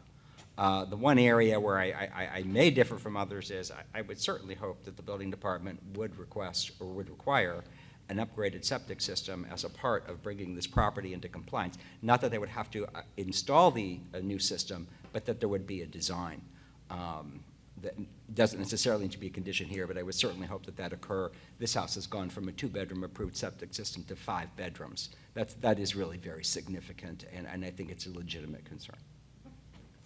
Thank you, Mr. Minkara. Mr. Shaw? Yeah, I don't think I have much to add. I mean, and I'm in support. I think pretty much all the appropriate kind of arguments have already been made. The one thing I'd say about the sheds is actually, if anything, technically it looks like from the survey we have, Mr. Whitman's shed actually encroaches into Ms. Simone's property. So I think the shed thing, you know, they're right basically up against property line. So, and, you know, improvement or taking them down, but even, you know, by granting what is there, it provides the applicant the possible future opportunity to completely replace or upgrade or repair those sheds and not lose the ability to place them there or have to come back again. So I think I generally appreciate the effort being made to try to bring everything up into compliance. I think Mr. McCarr made a good point about the septic. It does seem like something that should be taken care of. It's just not this board's really kind of purview to dictate that. But I do think for their benefit, probably as much as anybody's, it should be addressed at some point. So I think that's probably enough said. So I am in support. Thank you, Mr. Shaw. And I have one question of Mr. Falk, and it has to do with the sheds. Should the variance be granted around the sheds and the owners choose to take them down, probably because just understanding that rodents were all over them was a big shock for, I think, everybody. And if they wanted to rebuild them and they had the variance already, could they take them down and rebuild because the variance was already in, you know, granted? And, or would they have to stay within the confines of what's exactly there now? It's a great question. The code states that if you have a non-conforming, let's call it an accessory structure, and it's damaged by an act of God, like a hailstorm or a tree falling down on it. We had one recently at the HDC and this board where an entire garage was collapsed, right by your house, Jay. That was something where it was in the setback, and they could replace it within that setback. They needed a variance to extend the length of it, but the part of that garage was all okay. If this garage is determined to be unsafe by the building inspector, I'm sorry, the shed. If it's determined to be unsafe or not really fit for people to go in, they can tear it down and build it in the same location. But it has to be done only through an inspection by one of our inspectors. If they state that and take pictures of it, they can replace it at the exact same location. Okay. They can also rebuild them to meet the setback, which is only 6 feet. So either way. Okay, thank you. That was my concern. I just wanted to clarify that because it, I don't know, if I knew rodents were running around in something I owned, it would be damned. And that's just me, but I wanted to clarify that. Other than that, I'm in support of this application. I mean, like everyone else, when I saw the initial footprint for the ADU, I went, wait, what? You know, that was really, really almost twice the size of what we look at. I mean, and then when you look at the size of the house versus the size of an accessory, the accessory was looking like it was the primary. And so that caused consternation, but that seems to be all squared away and ironed out, so I'm good with that. Having said that, would somebody care to make a motion? Yeah, let's keep it going. Thank you, Mr. Shaw. I'm going to do the special exception first, and then all the area variances follow. The owners, Peggy Ann Simone and William Charles Martin, with attorney Andrew H. Sullivan, the applicant, for the property 904 West Hollis Street, Sheet D, Lot 341, requesting a special exception from Land Use Code Section 190-15, Table 15-1, Number 3, to allow an accessory in-law dwelling unit above the existing garage. The special exception, as just noted, is listed in the table of uses. It will not create undue traffic congestion or unduly impaired pedestrian safety. It will not overload public water, drainage, sewer, or other municipal systems. There has been discussion about the septic, but that is not a municipal system. Special regulations are fulfilled. That is the 9 criteria for an ADU, with the exception of the area requirement of 750 square feet, which will be addressed through an area variance request should the special exception be approved. And it will not impair the integrity or be out of character with the neighborhood or be detrimental to the health, morals, or welfare of residents. And I think that's it for the special exception, so I move to approve that. And thank you, Mr. Neely, for your second. Excuse me. Just have to clarify for the record, keep it here. Special exception was on items. Number 3, there was a Number typo. Number 3. Number 3. Sorry about that. Okay, just want to make sure. Request number 3. Just want to make sure. No, that's better asked than missed. So thank you, Mr. Boucher. Who seconded it again? Mr. Neely. Thank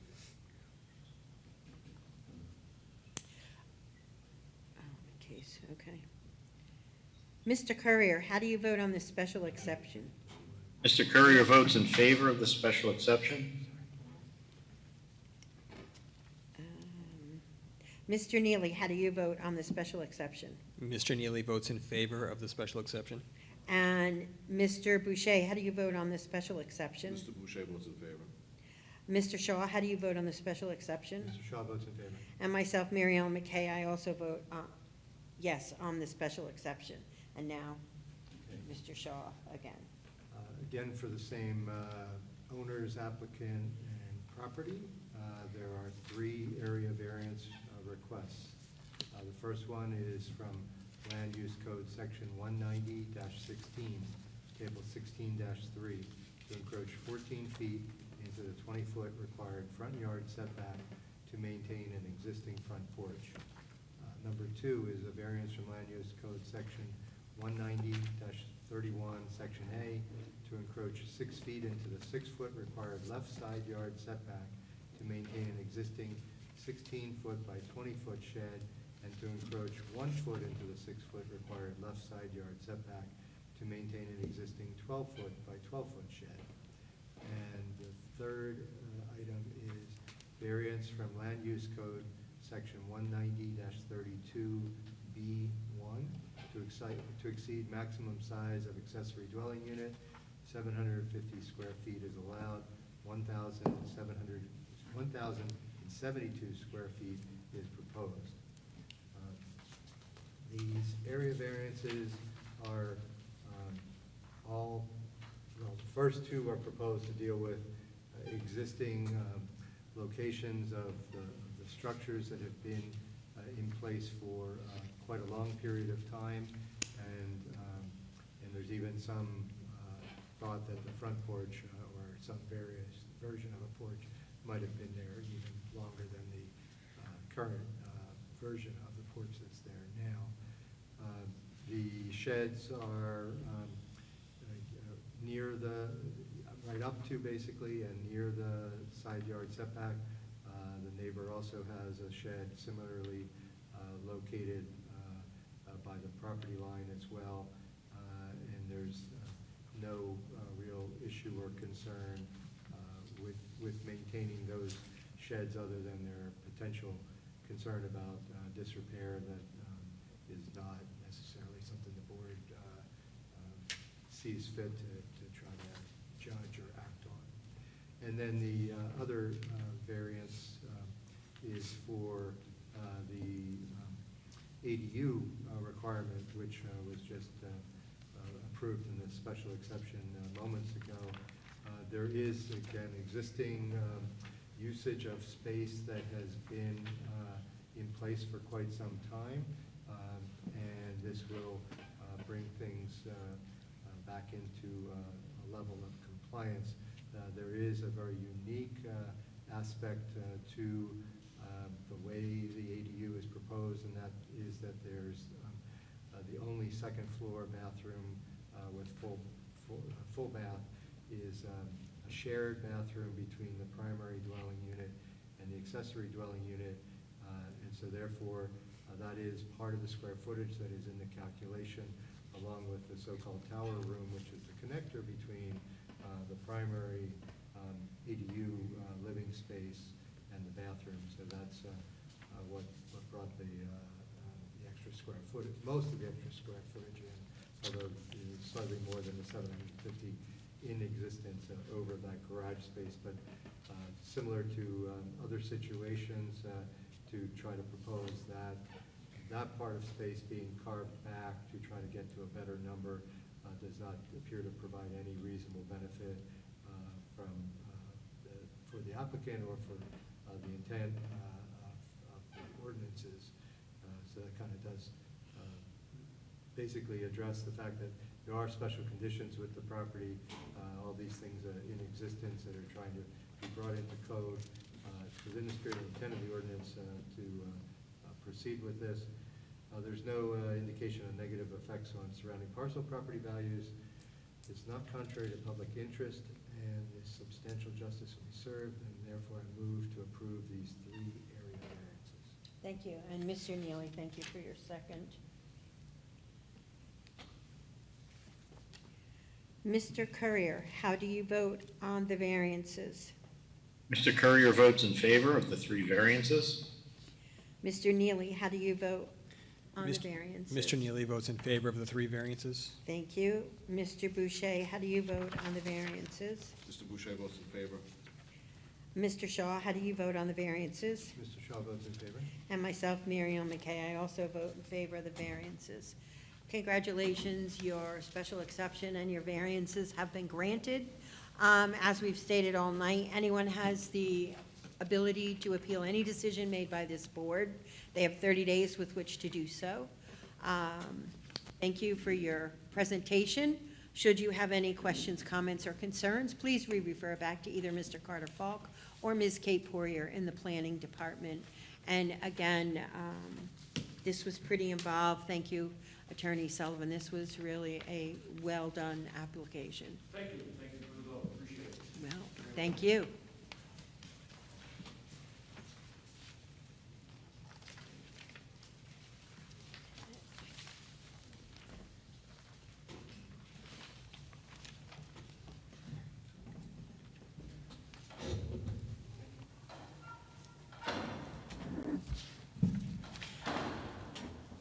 Case number 6, Robin J. Simons, owner, 2 Keith Street, Sheet B, Lot 281, requesting variance from Land Use Code Section 190-17E1 to exceed maximum driveway width 24 feet permitted, 25 feet existing, an additional 20 feet requested on Shelley Drive for a total driveway width of 45 feet to park a camper. This is in the R18 zone in Ward 8. And please state your name and address for the record. Robin Simons, 2 Keith Street, Nashua. The floor is yours, Ms. Simons. All I'm asking is to cut some curbing so I can pull my camper into the only flat part of my yard. Really, that's what I think to do. Okay.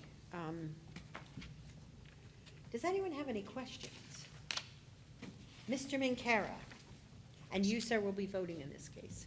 So I'm a little confused as to what is proposed. Are you widening the existing driveway, or I thought you were putting in a new driveway? Is that correct? Yes. And this would be on what was, at least at one point, perhaps a separate lot? When I bought the house, I thought it was 2 lots.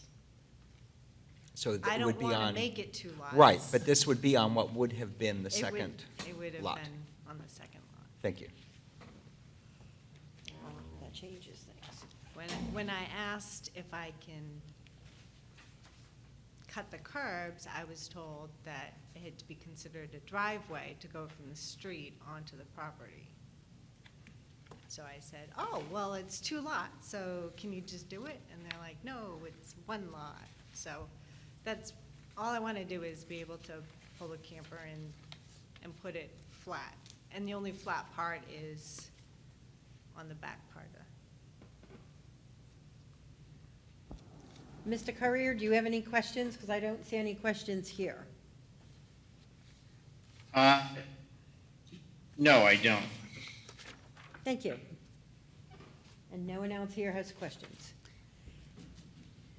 Thank you. Well, there's nobody in the room. Oh, wait a minute, there's one person. Do you, sir? Would you like to speak in favor of the application? Yes. Well, please state your name and address for the record. My name is Patrick Alfonsi, and I live at 2 Keats Street, Nashua, New Hampshire.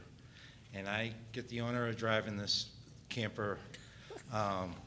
There's like a 300-year-old maple sitting on the side of our driveway that I have to maneuver this thing to the flat spot next to the driveway. We're just looking not to extend the existing driveway, just to go down the hill some more where it's flat, to open that back up, not make a driveway or any structure, but to be able to just back that thing into the level part of the land. Everything goes from here and works its way downhill. So that's why we're here today. Just not to make a 45-foot opening, but to make 2 separate openings. Thank you. Thank you. Mr. Courier has a question. You may want to come back, sir. He's got 2 hands raised. Yes, sir.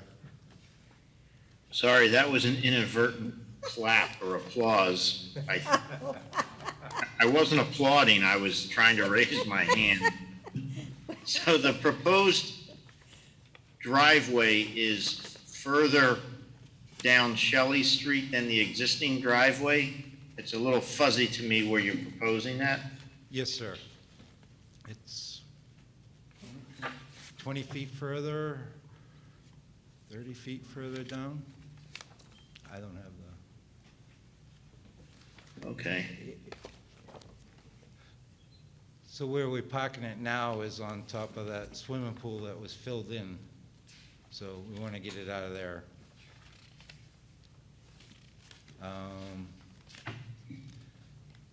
It's up from the stream, away from all that. It's, Well, okay, I understand now when Ms. Poirier showed, I did see in our package, there's a photo with like 2 black lines drawn on it. So now that's, so I was just wondering, so the pool is filled in. Is it feasible, or I was just wondering about, can you park this thing without creating a wider driveway? I mean, is it, yeah, I guess I'm struggling a bit with the request because that's a large request, and yeah, I'm just struggling with it because I'm not finding that much unique in the land. It's more of a request for, because the owner has a camper, and can it be parked, say, to the left of the existing driveway around that maple, or maybe you've already spoken to that, maybe not. I was just looking for a little more clarification if you had any more. Thanks. for me to, I have to actually stop traffic from people coming down the large hill and from on Shelley Drive, for me to be able to maneuver this thing around the large maple and the existing fence to get it into where that pool area is. And if I wanted to get it down to where I want to park it, I have to go downhill and around where they filled in that pool and put it where I want. And then to get it out of there, I would have to back it all the way up and around. I would have like a dirt path all the way through the yard to put it where we want instead of in the middle of the yard. We just want to park it near the wood line instead of in the middle of the yard. Okay, thanks. Okay. Does anyone else have any questions? Mr. Shaw? Yeah, I guess that kind of does remind me or raises the question of the 20 feet that you're requesting, why not 12 or 16 or some lesser number? Like, it seems like, you know, a normal kind of lane width for a driveway is about 12 feet. You know, double wide is like 24, 25 feet. So is there something about backing the camper in that requires something more from a kind of the turning radius and that part of things? Or was 20 just a nice round number? So I guess trying to understand whether the 20 is, because with this being the overage, you know, the lower that number is, the easier it is for us to potentially look more favorably upon things, so. Right, 20 foot was just a number that we kind of like, I could definitely get it in that part of the yard. With less of trying to angle it in there off the street. Cut that in half, I would still get it in there, it'd just take me a lot longer. So if the board would like us to cut that down, it's a lot better than not being able to access that part of the yard. I would go with 8 feet, I would get it in there. It was just, we can't go over the curb, and to go, you know, the camper's not made to be, you know, cross-country over the mountains and through the woods. And so definitely could make it smaller. Okay, thank you. Mr. Boucher? Just for perspective, this is a fifth wheel. How long, just so I understand, how long? 38 foot fifth 38 wheel. feet? And is it like a double axle? Double axle, and then my pickup truck is another 12 feet Okay. or more. So hence why you were looking for that width? Right. And not, yeah, right, okay. Because like I said, you don't want to angle in and go over whatever curbing they put there. You, as I remember, right, it's molded hot top curbing there, right? Molded. Yeah. Molded curbing, yeah. All right, thank you. No further questions? So again, there was a question about lesser incursion. What, if there was a lesser number than 20, what would that number be that you could live with? I would try for 12, but 10 would also work. Okay, all right. I mean, a lane, a traffic road is like, what, 8 and 8, right? A normal street size, so. Okay, thank you. Thanks. Thank you. Okay, there is nobody here to speak in favor. There is nobody on Zoom to speak in favor. There is nobody here to speak in opposition. There is nobody on Zoom to speak in opposition. Therefore, I'm going to close the public hearing and open the public meeting. And Mr. Neely. So I'm a firm believer that folks are looking for consistency from this board. And over the last 8 months, I can think of a couple of situations that we have turned down for more compelling reasons to have 2 driveways on the same side of the road. Top of my head, I actually Atherton, when we turned down a gentleman who had brought some homeless people in his house, and they had just too many cars there. We had turned down a driveway over by Riviere where they wanted to put a boat in there, so I look at that as a very similar situation. I can't get there on this. This is not a safety issue to me. I think there's easier ways to do some more paving around the current driveway. I definitely would have been more open to this if we just talked about extending the width of the driveway by 8 or 10 feet. I would have been more comfortable if we put something on the side of Keats, itself. In the last 8 months, I don't think we've turned down any cases where somebody put a second driveway on a corner lot on the other side. So I just can't get there. There's no safety issue. There's no reason for me to look favorably on this variance request. Thank you, Mr. Neely. Mr. Boucher?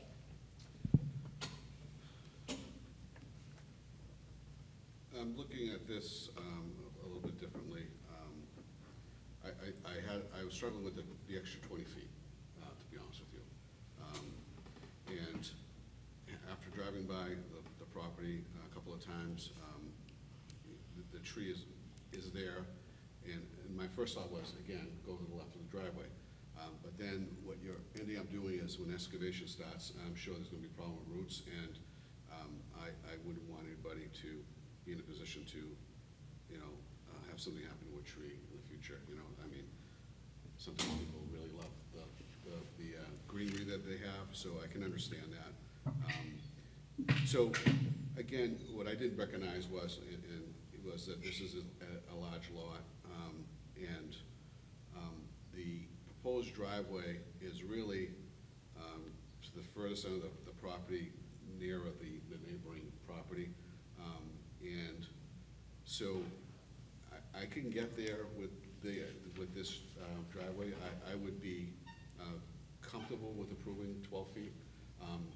And again, not because the owner has a fifth wheel, but there is something to that. But also, if he just had a regular camping trailer, again, he's going to have a little bit more of a challenge. But I think the street is wide enough that it can be done. So I think it's reasonable, the 12 feet. And again, it's not 20 feet from the driveway. This driveway, it's not like another driveway really close. It would be a little further away, so I don't think it would appear to be something that would look odd to me. It would just be further down the street.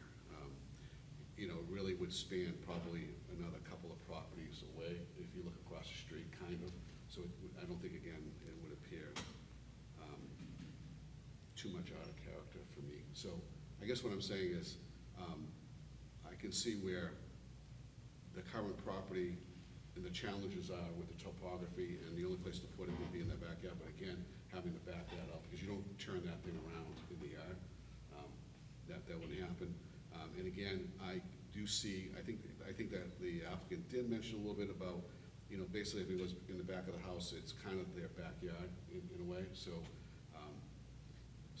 again, I think I would be favorable to a lesser incursion on the added driveway in the location proposed after the stream, close to the wood line next to the neighbor.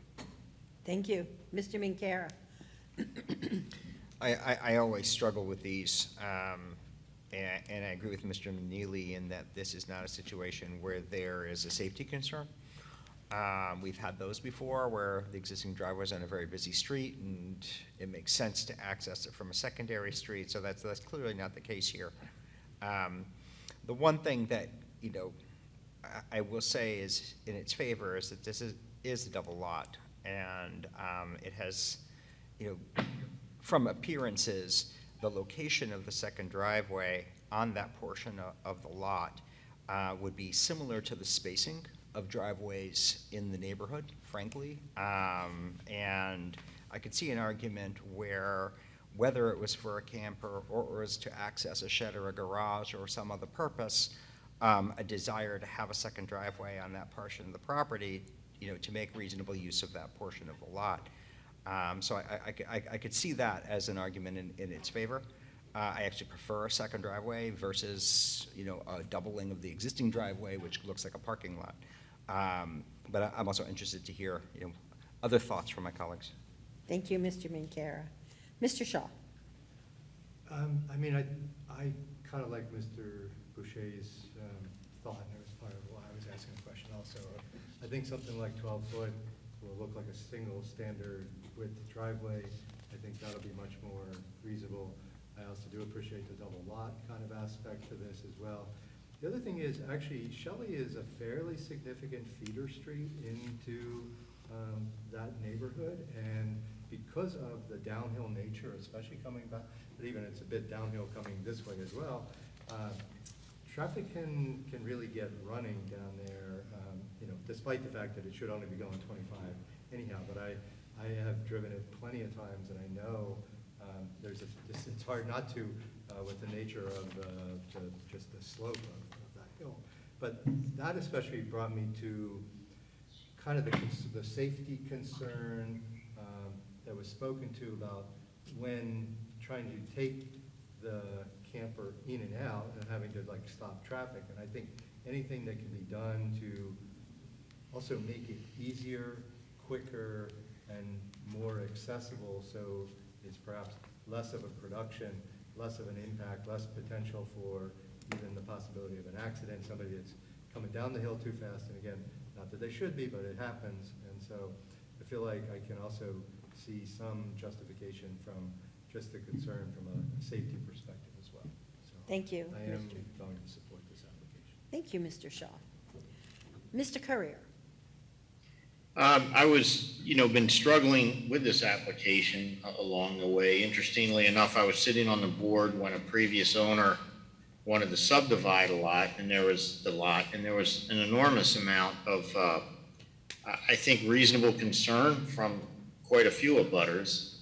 Interestingly, there's no one opposing this. So while I was struggling to find support, I mean, the fact that it is a double-sized lot, and I appreciate Mr. Montera's comment about if the second lot were developed, the driveway or proposed driveway would be equivalent to the spacing of driveways in the neighborhood. I believe that to be the case. I'm certainly not on board with a 20-foot driveway, but a skinny down 1 to 10 feet, in the proposed location, I would find support for that. Thank you, Mr. Courier. And myself, taking it down, again, the double lot changed my thought processes and my perspective. The other side of the coin for me, my neighbor across the street, directly across the street, has a fifth wheel. He's got a 33-foot trailer. And I've watched him try to back that in because they just took off the other day and they had to load it and put the truck in and all that other stuff. And he, my street's not all that wide, but I mean, he stopped anything and everything trying to get that truck in, that trailer in. I appreciate that now more than I ever would have because I watched it. I understood the difficulty of trying to maneuver that thing. I mean, they're beautiful, but jeepers crow. It set my ring off. I'm sitting there watching it. My husband is like, oh, David's having a problem. Here, he grabs my phone, starts telling him how, do it this way, come this way, because David's new with this. So, yeah, I totally understand that. And I, too, think 12 feet is a good number. I liked when Mr. Boucher came down to the 12-foot. And, Mr. Neely, that was part of your concern as well, that it was the 20-foot. Had it been lesser, you might have thought of it a little bit different based on your conversation with us. And so I see it as a safety issue. I watched it happen in front of my house, somebody backing that thing in. That could be a real issue. So I, too, am in favor of the application. Are we going to finish our streak, Mr. Shaw? More than willing to let somebody else.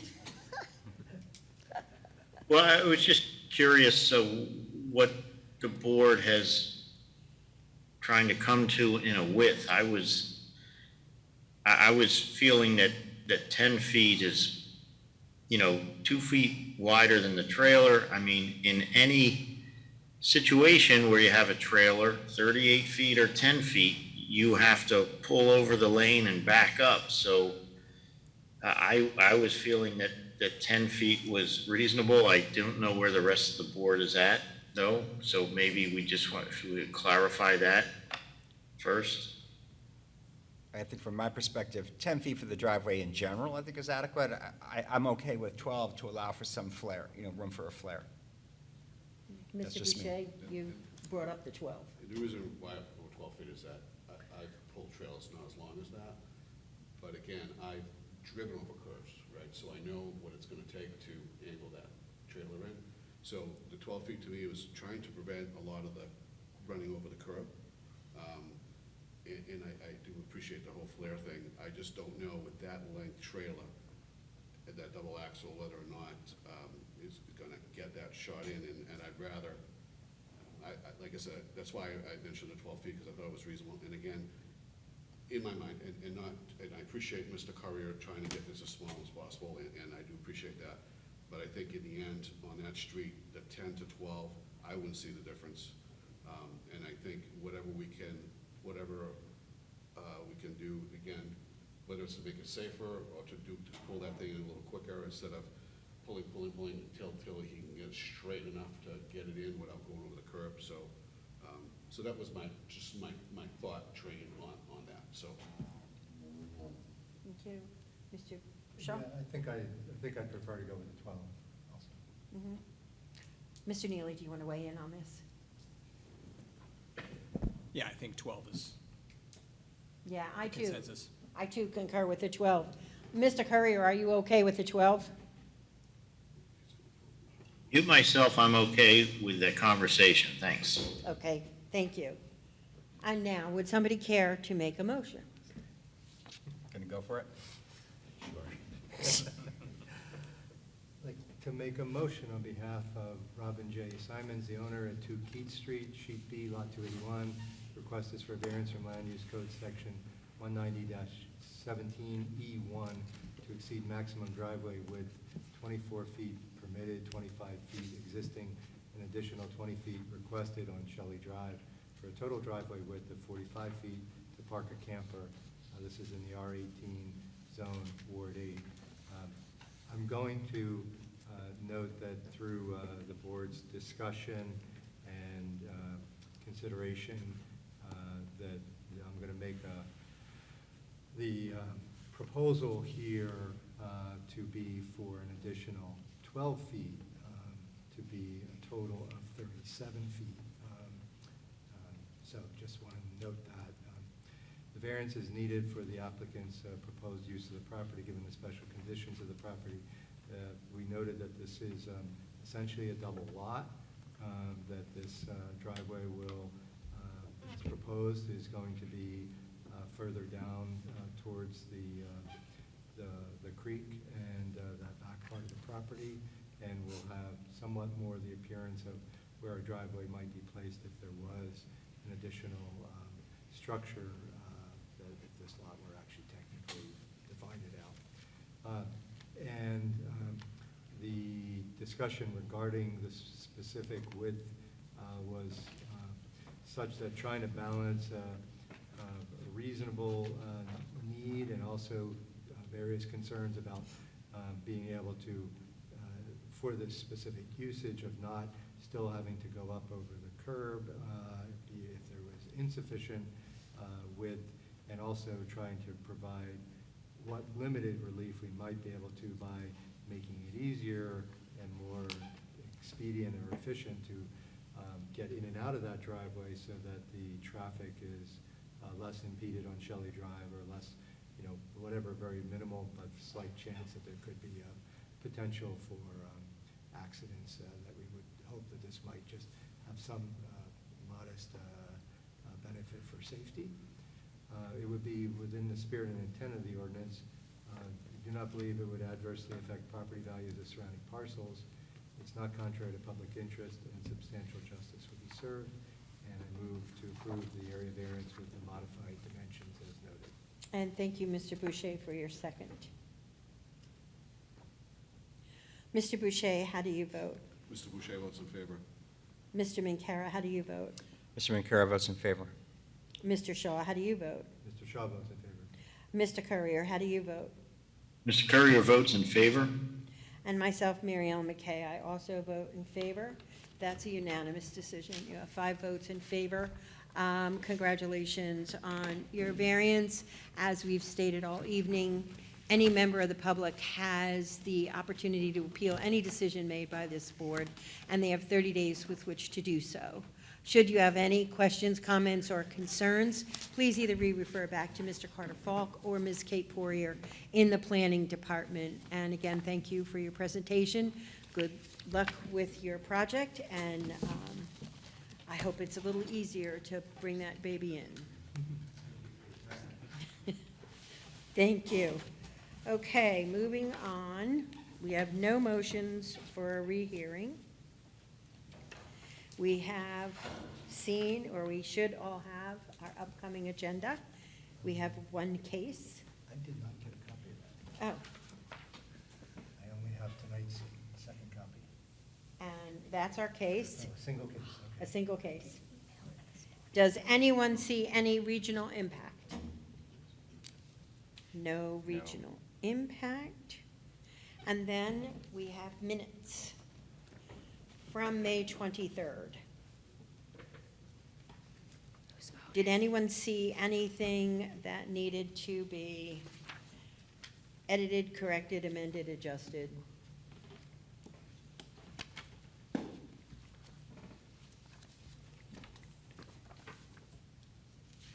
Then, would someone like to make a motion? Thank you, Mr. Shaw. Just keep it going. Voting on this one. Huh? Mr. Healy? Oh, yeah, Mr. Neely will vote because it goes back. So, and do I have a second? Mr. Neely. You two have been a tag team tonight. And, okay. Mr. Courier, how do you vote? Mr. Courier votes in favor. Mr. Boucher, how do you vote? Mr. Boucher votes in favor. Mr. Neely, how do you vote? Mr. Neely votes in favor. And myself, Mary Ellen, McKay, I also vote in favor. Who did I forget? Oh, Mr. Shaw. Mr. Shaw votes in favor. You know, I'm looking and I'm Yeah, saying, probably because. no, because I wrote your name, that's because why I made got the motion, confused. that's probably why. That's probably why. I try to write things down so that I don't, and I wrote your name down, that's what confused me. Well, I guess that about covers. Move to adjourn. And, yeah. It is 8:52. So we are adjourned at 8:52. Those of you who are dads, happy Father's Day. You have grandfathers, fathers. Recording fathers-in-law. stopped. Have a happy Father's Day. I will not.